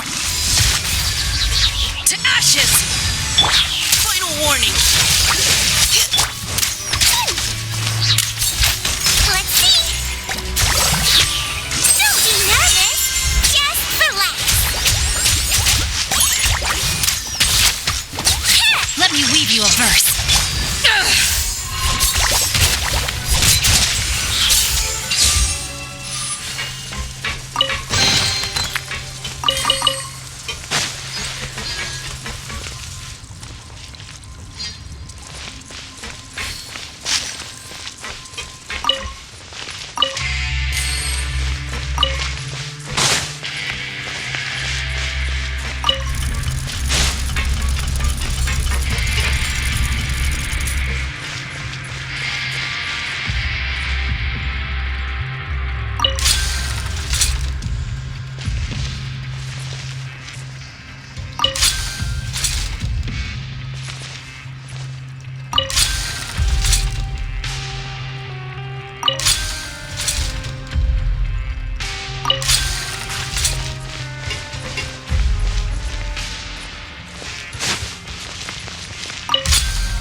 This room's much smaller than the others. Judging by the implements on the table, this looks like a potion-making lab. Head nurse! Over here!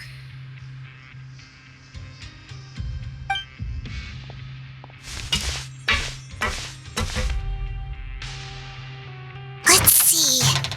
Huh? Robot's clothes? Why would he change here? Perhaps they stripped him down, left the clothes behind, and disposed of him somewhere else? Yikes, SigeWinne, where did that come from? Oh, what a tragic way to go. Especially with such a bright future ahead of him.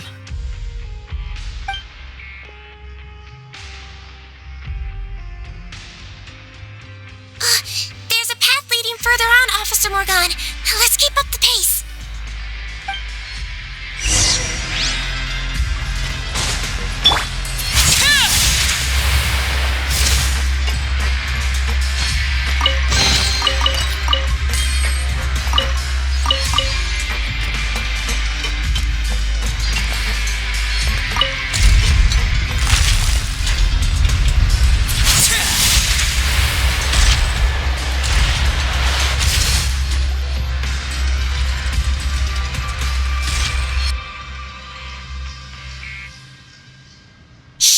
There's a whole bunch of people in there.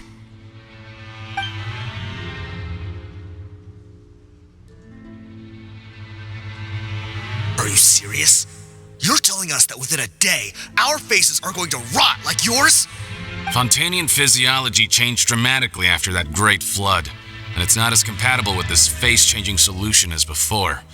The side effects are as you can see. Why didn't you say anything before we all used it? Look, my plan got you all out of prison, didn't it? You'd have much bigger problems to worry about right now if the Marshal Say Phantom found out about your other crimes. Consider an ugly mug getting off lightly. Ugh. You're just lucky we didn't leave you in there after you disappeared on us with no warning. We only let it slide because we're former partners. And now you have the gall to pull a stunt like this? Partners? Make no mistake, each of us is only looking out for himself. If you place too much trust in others, well, I'm afraid that's your problem. You hid things from me too. Remember how you each had a spare potion? You kept quiet about it until we planned the prison break? Oh, and you didn't have a secret spare? Then do you want to explain how you melted your face off before all this? Guys, that's enough. Calm down. It is what it is. Arguing won't change anything. What's the plan, Parton? I'm assuming you brought us here for a reason? There is no plan. We followed him here on the promise of more juice, but it turns out there ain't a drop here. Besides, what does it matter now anyway? He already said, even if we did get our hands on more of that stuff, switching faces again solves nothing. They're still gonna melt off eventually. I said enough arguing! Parton, tell us the plan. The most practical solution is to continue using the potion. Keep switching to a new face before the ulcers can start forming. Are you kidding me? This stuff was hard enough to get a hold of even when we had a supply. Now you're asking us to use it like skin lotion after the flood all but wiped the supply out? Well, there is another option. But you'll have to make a deal with me first. Okay, now we're talking. What's the deal? I have a document I took from that researcher that details how to make a replacement. Just give me one bottle of the undiluted fluid, and I'll get to work. What's the problem? I thought you always kept reserves. Or do you really just have one spare bottle each? What do you think? That we were shipping them into the fortress of Meripede by the basket load? Well then, say hello to never showing your marred faces in public again. Ugh, I've heard enough! Get him! Let's see if that document even exists! Freeze! Marshal Say Phantom! What? Who let them in? Officer Morgan, before anything else, please find out Rawat's status. Rawat? I don't see him. Hand over the hostage now, if you want any chance of avoiding an extension to your sentences. Spare us your condescending attempts to coax us back to our cells. You think we're looking to negotiate? Rawat is dead. Parton? Arrest them all! Don't let anyone get away!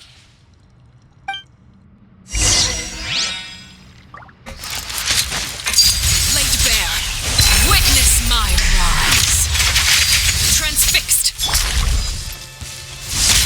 Eyes on me! Rain outlines your fate. Ring cutter.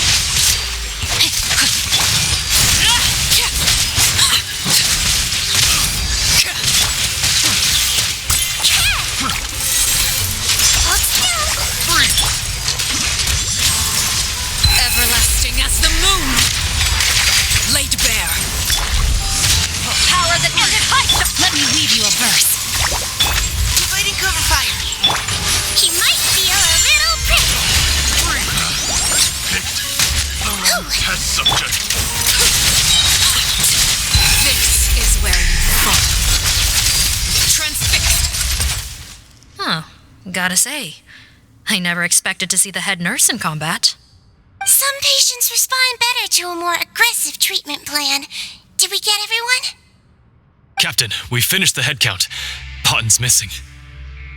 Over there! The door's closing!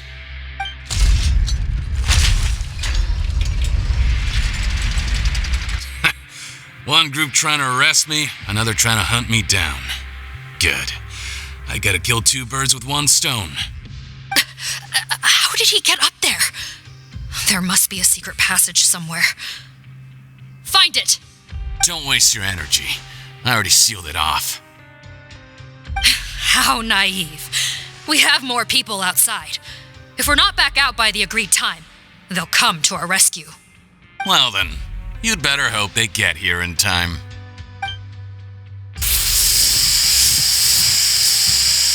There's some kind of gas leaking from the pipes. Be careful, it's poisonous.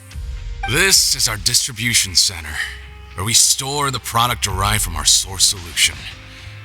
We had to use special fire prevention methods to prevent contamination. The pipe network here was designed to emit a gas for firefighting.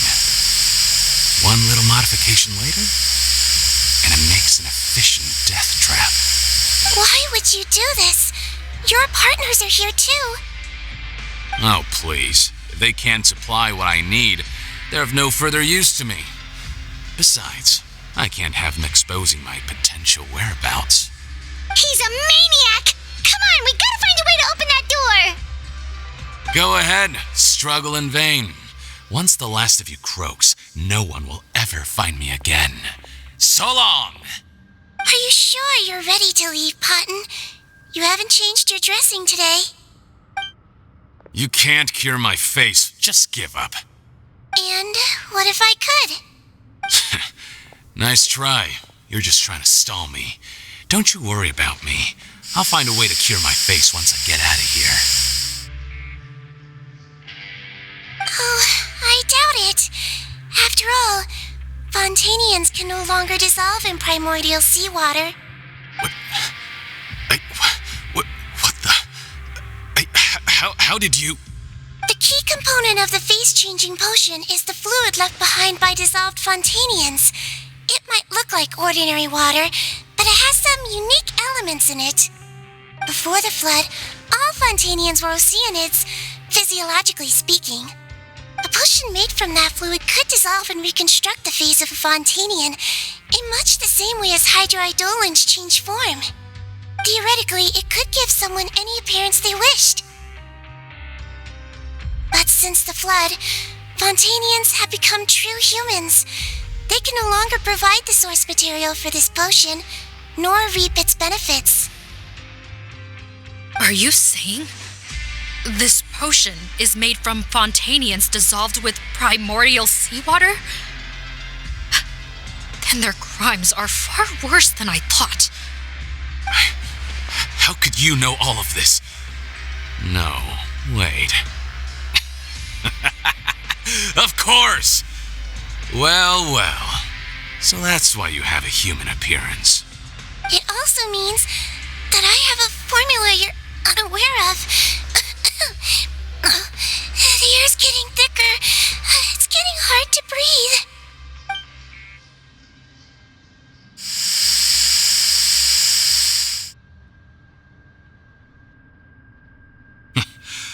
I might get to make a deal today after all. Alright, keep talking. How do you intend to give me the formula? Oh, it's not a formula, but a finished product. I have a bottle of it right here. What? When I tried Rawat's skincare product, I noticed it had a certain special component in it.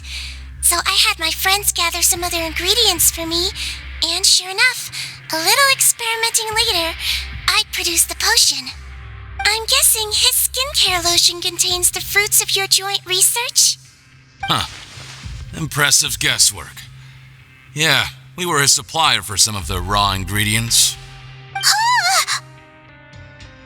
But it only contains a tiny amount of the active ingredient.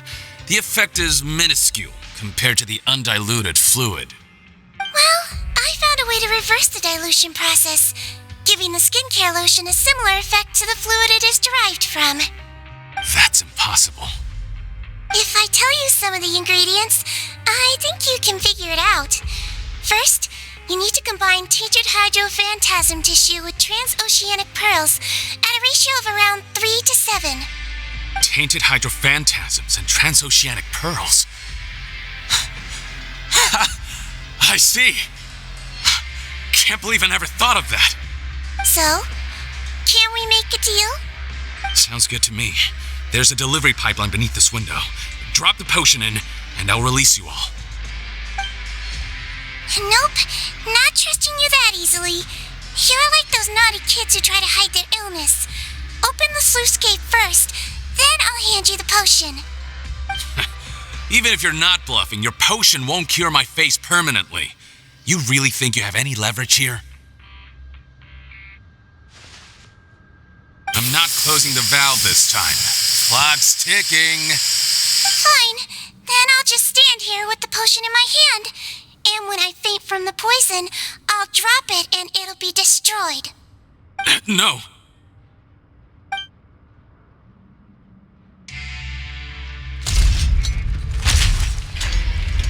It's open!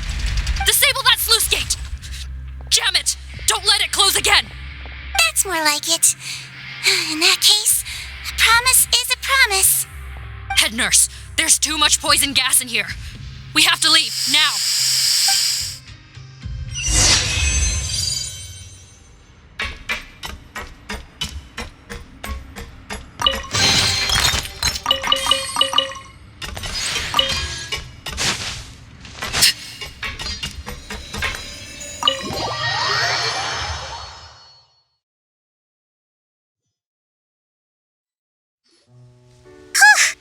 That was too close.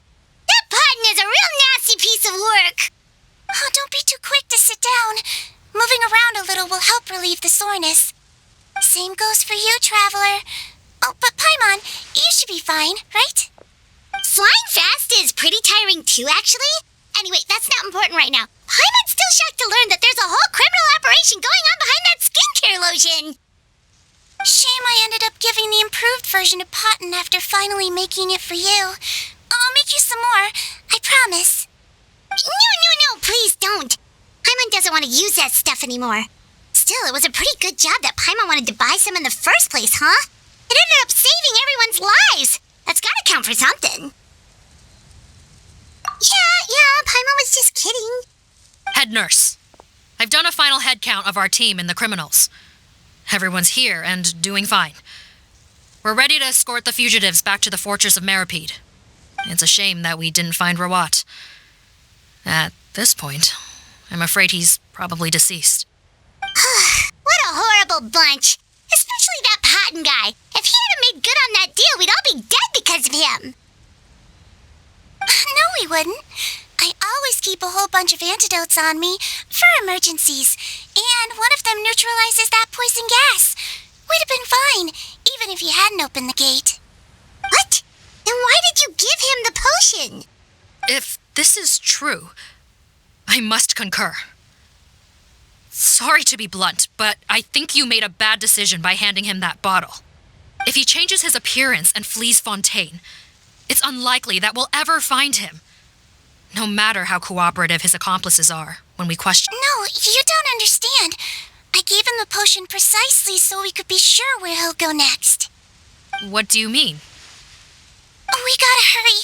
She won't last much longer.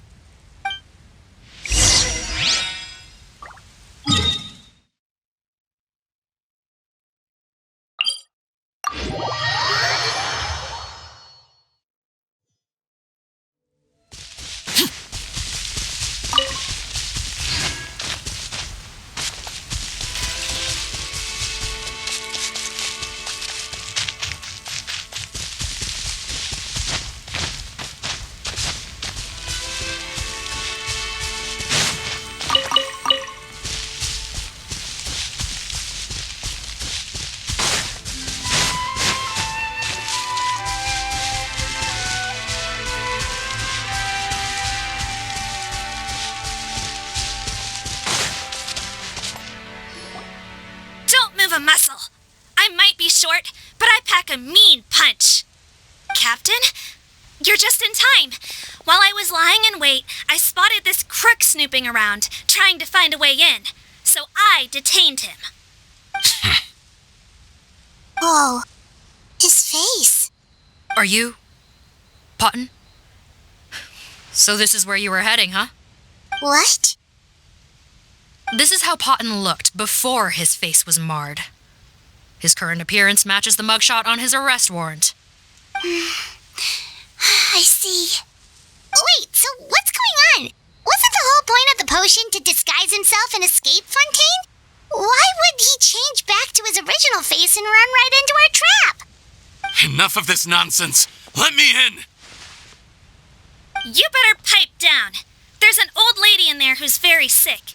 No way are we letting a crook like you inside. To heck with it. Listen to me. I'm Rawat. That's my mother in there. He's gotta be lying, right? Rawat was a victim in all this. He was forced into it against his will. How can he and this monster be the same person? Forced against his will? That's the funniest thing I've heard all day. Back when I was being coerced, everyone thought I was colluding of my own free will. And then when I actually became a criminal in my own right, you all suddenly thought I must be under duress. Amazing what a difference a handsome face makes. Save us the speech. Explain yourself. You want an explanation? Fine. I'll tell it how it is. When I was just potting, the whole world treated me with contempt. Ew. What do you want? Get away from me. Women despise me. Collaborate? You don't look like much of a researcher to me. My peers scorned me. Mr. Parton, was it? I'm most interested in your research. Consider my offer carefully. I doubt you'll find other investment opportunities. Only villains would work with me. You want out of the game? Forget about it. Turns out, I slipped up a little. Left your picture with some Marechaussee Phantom officers. Easy mistake to make. Now they've listed you as an accomplice and drawn up an arrest warrant. So I suggest you put any thoughts of running away to rest. If you get caught by the guards for being in the synth business, you ain't ever seen the light of day again.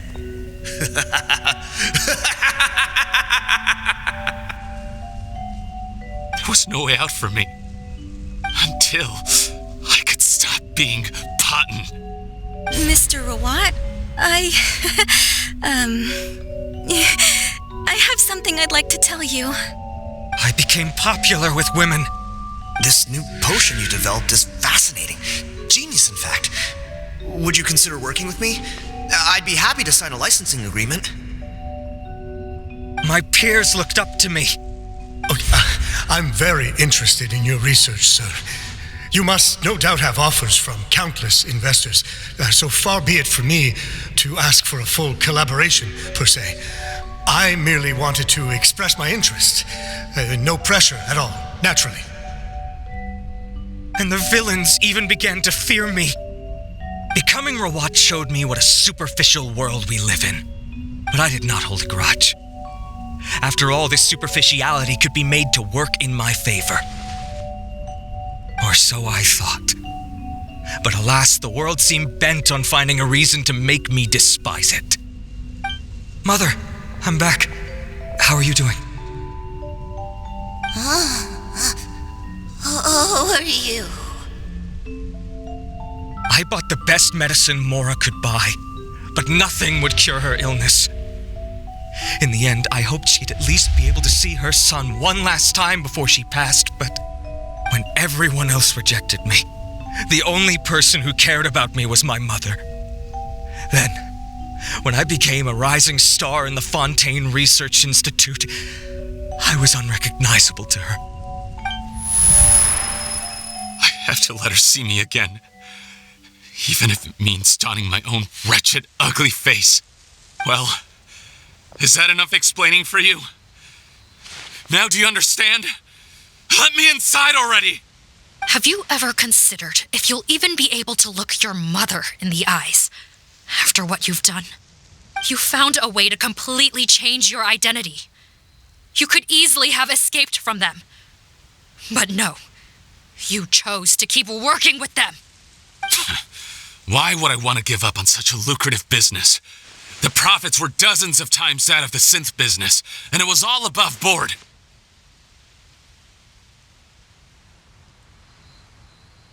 So you kept being a villain just for the money? Villain? By what standard? Is doing evil deeds really what makes someone a villain in your eyes? Or does it all come down to the way they look? None of you saw a villain when I was wearing my other face, did you? You have no right to judge me. You're all just fake people living in a hypocritical world. I regret nothing. My mother would understand. You're a villain to the core, but especially that tongue. Honestly, I don't see a villain when I look at your current face either.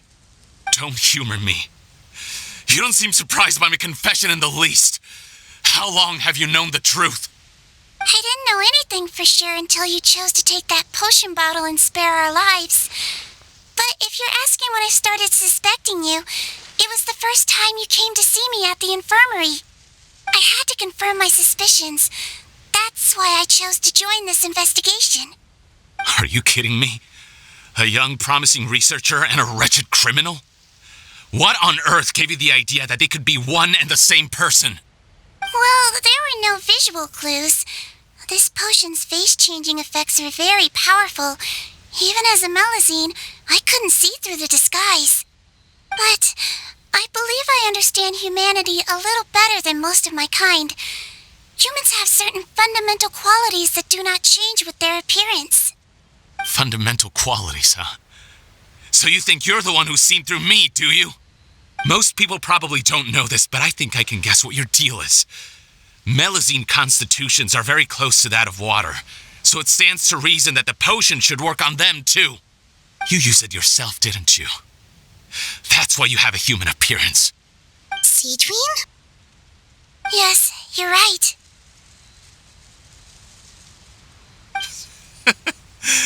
I'll bet it was back in the days when Melazines were discriminated against because of their appearance. It was either carry on living in the gutters as part of an alien race cast out by humanity, or become the head nurse of the fortress of Meripede, revered by all. Not a hard choice to make. It's a no-brainer. So you see, you and I were the same. And I'm the one who saw through you. That's not important right now. You came here to see your mother, didn't you? Well, I can grant you your wish. Huh? A head nurse. I'm not sure that's a good idea in his current state. Don't worry. Back in the warehouse when I traded the potion for our lives, I was doing it to test him. He was willing to risk sacrificing his only chance of escaping capture by opening the gate in exchange for the potion. Also, he could see his mother again.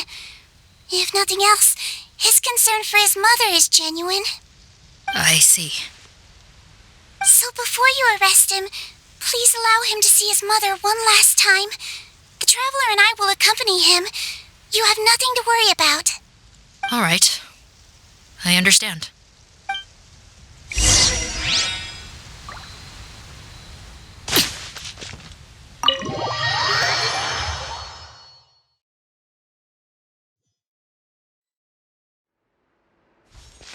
Mom? It's me, Potton, your son. You recognize me now, don't you? Mom, what's wrong? I'm sorry, but I have some bad news. I examined your mother last time we were here, and it appears that due to her prolonged fever, she's lost her eyesight. What? Your appearance no longer has any bearing on her ability to recognize you. But there are always other ways to remind our loved ones who we are. Wouldn't you say? No, it can't be. Please, Mom, open your eyes. It's me, your son, Potton. If you really can't see my face, then here, take my hand. Tell me you feel your son's hand. I've done so much to get to this point. Please, you have to recognize me.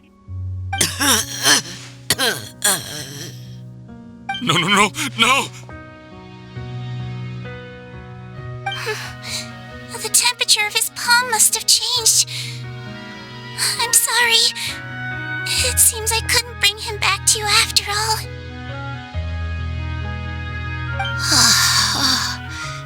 It's you. Thank you.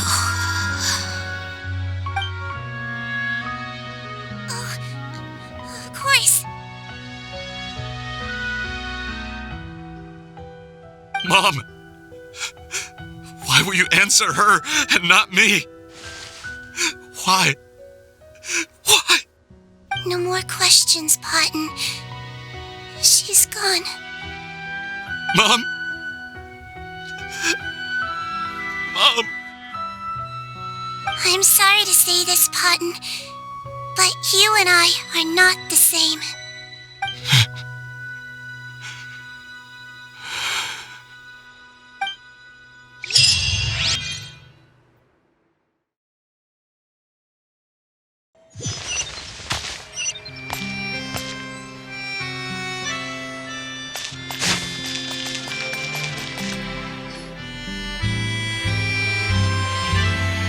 The wait is over, everyone! The sale of our new skincare product, Romaritime Essence, will now begin. Another skincare promotion! And it's selling as fast as last time. Wonder what people would think if they knew what was in the last batch. Oh, SigeWinne's here too! Hey, SigeWinne! Oh, Traveler Paimon, hello! I hope you two got a good rest yesterday after all your hard work. Of course! Nurse's orders, right? Anyway, are you here to take notes for your next article? Actually, I'm mostly here to help Officer Morgan wrap up yesterday's case. Ah, that reminds Paimon. That stuff sold like crazy, didn't it? Is it gonna cause huge problems? Nope, there's nothing to worry about. Unless modified, Butterfly Dew is an excellent skincare product that's completely safe to use. Besides, officers have already retrieved all Butterfly Dew purchased on the market. Now it's just a matter of disposal. After consulting Monsieur Nervulette, I came up with a way to neutralize any harmful effects, so it'll evaporate naturally without polluting water or soil. Wow, it's SigeWinne to the rescue again! Thank you for serving as our consultant, head nurse. All the butterfly dew we recovered has been disposed of, according to your instructions. Great! Good job, everyone! Also, you mentioned you wanted a copy of Rawat's interrogation records. Well, technically, Potton's records. Anyway, I have them with me. Here. After he saw his mother for the last time, it was like all his mental defenses came crashing down. He put up no resistance during the interrogation and answered all our questions. We learned a lot. Apparently, the formula was something he discovered by chance while helping the criminal gang produce synth. Later, he came up with the idea to dilute it and use the resulting substance as a skincare product. Their supplier was Vache, but you could also argue that they were the ones doing him a favor. His operation helped Vache's gang dispose of an enormous amount of evidence. It made for a seamless collaboration. One man's trash was another man's treasure, and there were no loose ends. It's no wonder we never noticed what Potton's gang was up to.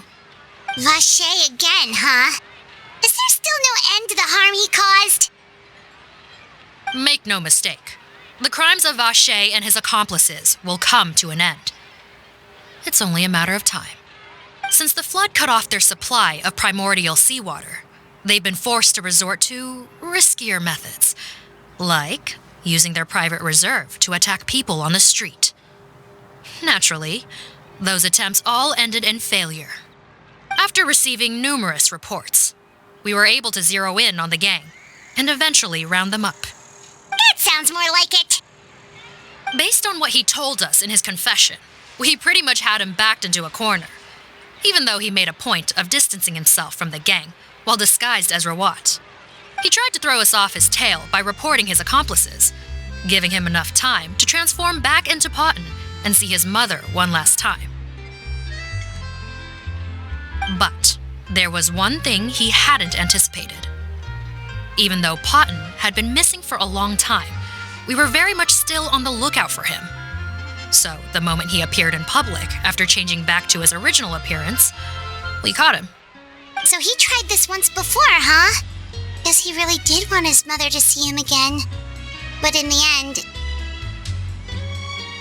Looking at the interrogation records, It seems like he spent the first sum of money he earned as reward on his mother's treatment. Yes, which is why I suspect that his initial motive for using the potion was not personal greed, but a desire to become somebody who had the power to save her. Even so, he went too far. In the end, he got what he deserved. I understand. Thank you for bringing me these records. Why did you want them anyway? Patton was one of my patients, so I need to put together a medical file for him. My teacher always stressed that a person's life experiences are just as important to their file as their medical history. Why are you still treating him like your patient? Isn't he kind of beyond redemption now? That may be true, but a patient is a patient, regardless of the choices that bring them to my care. One last thing, head nurse. Please keep everything you know about this potion a secret. It would be for the best if most of Fontaine knows nothing of its existence. I know my fellow officers and I will be able to sleep easier if that's the case. Of course, not to worry. Thank you for understanding. I'll take my leave then. So, SigeWinne, did you really use that potion yourself? Why do you sound so surprised, Paimon? I told you all about it. It was quite a while ago now. You mean that story about the witch and the potion? So it was really, actually, genuinely a true story? Yes, it really actually genuinely was. But... I know. There are some secrets I can't tell anyone about. But considering everything we've been through together, I know I can trust you with them. Before I tell you, though, could you follow me somewhere? I want to pay my respects to an old friend. Of course!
They're here too! Good to see you, traveler. Paimon. I trust all has been going well for you. Big news, everyone. The Udex is out of his office on important business. Is that genuinely something people would consider big news? Why wouldn't they? Important business is a big deal. Ah, yes, you're quite right. When someone you care about requires emotional support, being there for them at the right time and place is of the utmost importance. After reading the Maréchal Phantom's reports, I had a feeling a trip here might be in order. Take note. That, my friends, is how Monsieur Neuvillette shows that he cares. We're both here for the same purpose, actually, to accompany SigeWinne as she pays her respects to her late teacher. So the old friend she mentioned was her teacher then? The witch? Oh, sorry. Paimon didn't mean to be rude. It's only because SigeWinne calls her that all the time, so... I doubt she considers that title to be offensive, Paimon. Don't worry. Indeed. In fact, I believe SigeWinne would take it as a sign of affection. She has spoken of this doctor on many occasions, and it sounds like she was a truly generous individual. In those days, many people harbored prejudices against Melusines. She was the only teacher willing to take SigeWinne on as a student. Wow. It's really nice of you two to be here for SigeWinne. Guess you guys really look out for your younger colleagues, huh? Younger colleague? Well, that might be true for the Udex, but I'm not sure I can say the same. SigeWinne served a sentence in the fortress of Meripede hundreds of years ago, and after she did her time, she decided to stick around. She's been an integral part of our administration ever since. Strictly speaking, the head nurse has been around longer than most people in the fortress, myself included. Pretty sure that makes me the younger colleague. She served a sentence? Yes, long before I became Udex, there was an ancient law in Fontaine that prohibited any attempt to transform another species into a human. Initially, I and most researchers believed this law to have been imposed due to ethical concerns. But now, it seems more likely that the law was nothing more than an insurance policy, a way for Egeria to ensure that her people would remain insulated from the truth, thus enabling them to lead more straightforward, happier lives. Ignorance is bliss, as they say. SigeWinne had her reasons for choosing to obtain a human form, but the act was nonetheless in clear violation of the law. Could you tell us a little bit more about what happened back then? Certainly. SigeWinne does not object to her close friends learning about her history. In fact, I first learned of it myself because she confessed the truth to me of her own volition.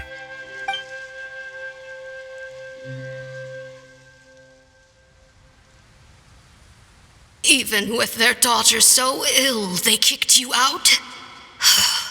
Stubborn as always. And prejudice isn't a disease I can cure either.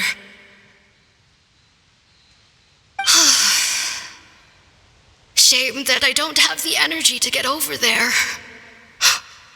You're laughable, you old witch. You want to save everyone in Fontaine, but you can't even save the patient before you.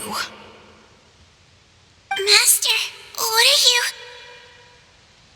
I discovered a strange disease, one I suspect that every Fontainian suffers from. But without witnesses or proof, no one will believe me. I had no choice but to experiment on myself to find a cure, but I hit a wall. And as you can see, it took a wretched toll on me. Then I'll find a cure for you, and then you can go cure her. There's no need. I am beyond saving now. There's nothing you can do. But, Master... As I said before, a doctor's duty is to treat whatever ailments they can. I know, but they don't trust me at all.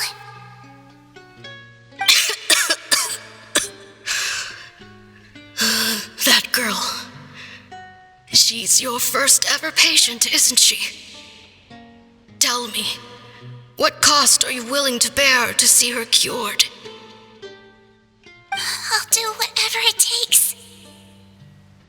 Even if it means breaking the law and being punished for it? As long as I don't hurt anyone, yes.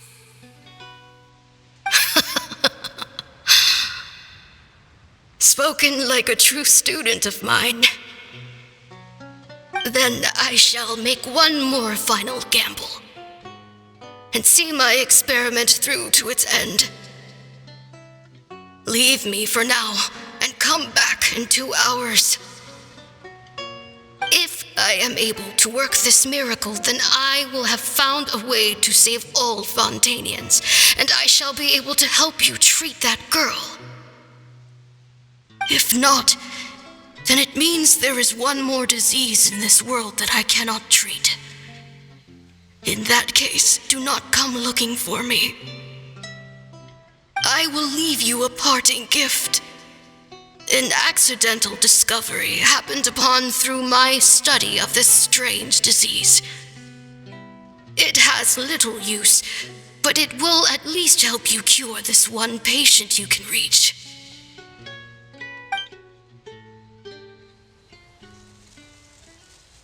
When SigeWinne returned, the miracle had not occurred. She found a potion bottle and a note on the table.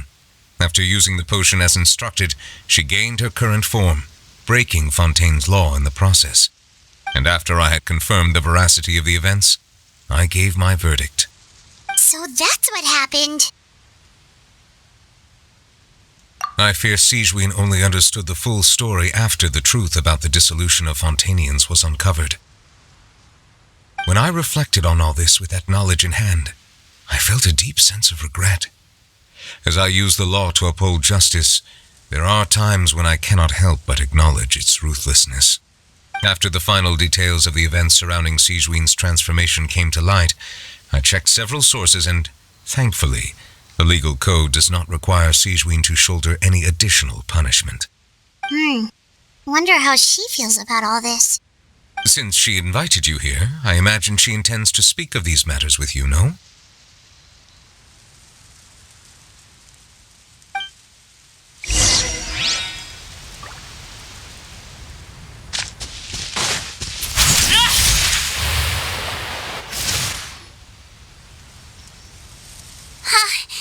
You're here. The old friend I mentioned was my teacher. When she passed, her body was nowhere to be found. All that's left of her is an empty tomb. And even that's deep underwater now. SigeWinne, the witch who gave you the magic potion, she was your teacher, wasn't she?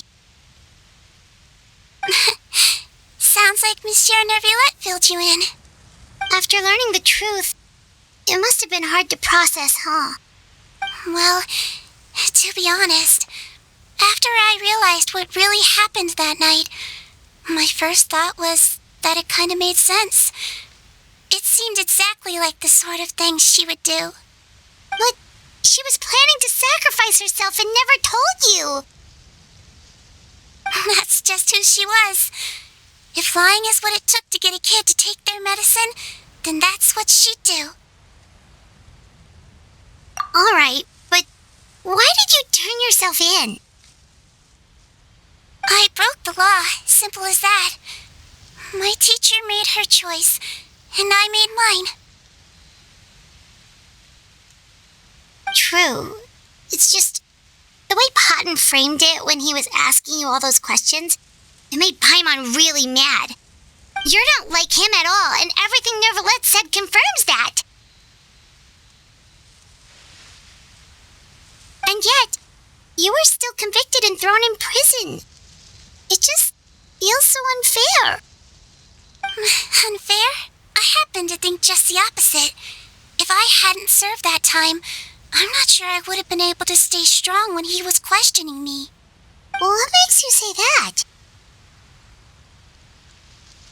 I knew you'd be curious. Let me tell you a story.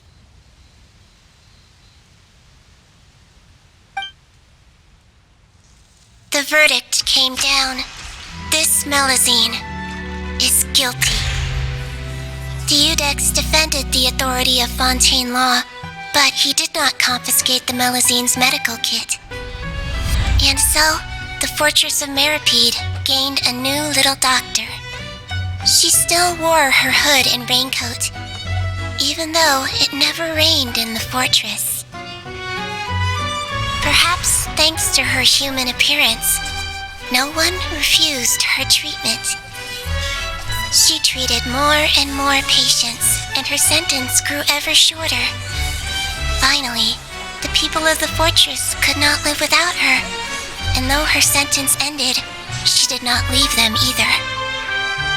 Then one day, she received an invitation from the outside world. The location seemed familiar, and when she arrived, an old lady was waiting for her. She saw right through the Melusine's disguise, but didn't reveal it. Instead, she asked a question. Tell me, Why do you think you gained the respect of so many people, despite being a Melusine? Because I look like a human? It's been 50 years, SigeWinne, and you haven't aged a day. I think everyone knows you are not human. I finally found you, after all these years. I still remember, you know. It was you who saved me that night. But how? I was no longer a Melusine by then. Does it really matter if you're human or Melusine? I remember the warmth of your palm. It's quite unmistakable. And you know what? It hasn't changed one bit.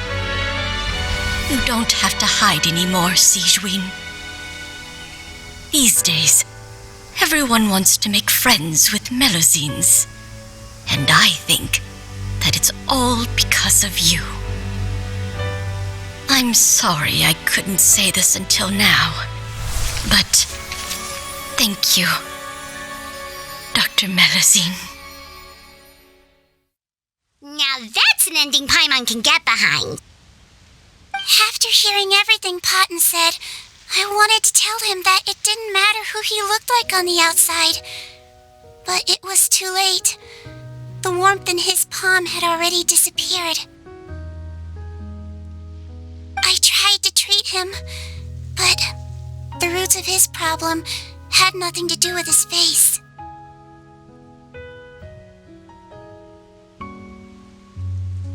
I understand. Thanks, you two. I appreciate you being here for me while I talk this through. Oh, it's nothing. Our pleasure. Oh, there's one more reason I invited you here. It's about time I finally give you what I promised. In order to restore the appearances of the face-swapping victims, the Marishose Phantom gave me special permission to make a few bottles of that potion. And I made one extra just for you two. We don't need it though. Shouldn't we destroy it?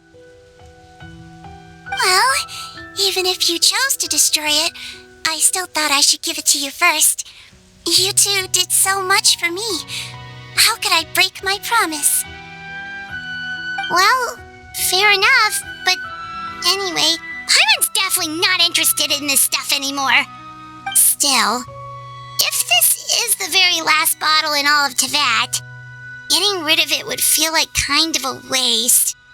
Maybe we can give it a special meaning somehow. Oh, Paimon's got it! Melusine physiology wasn't affected by the Great Flood, right? So that means the potion should have a permanent effect on you. In that case, what do you say, SigeWinne? Ever thought about transforming back to the way you used to look? After all, from a Melusine point of view, Paimon bets Melusines look the cutest of all. Paimon, after everything, do you really think it matters whether I'm Melusine or a human? Well, what was Paimon thinking? You made up your mind a long time ago. Yeah, let's just destroy this thing. Leave it to me.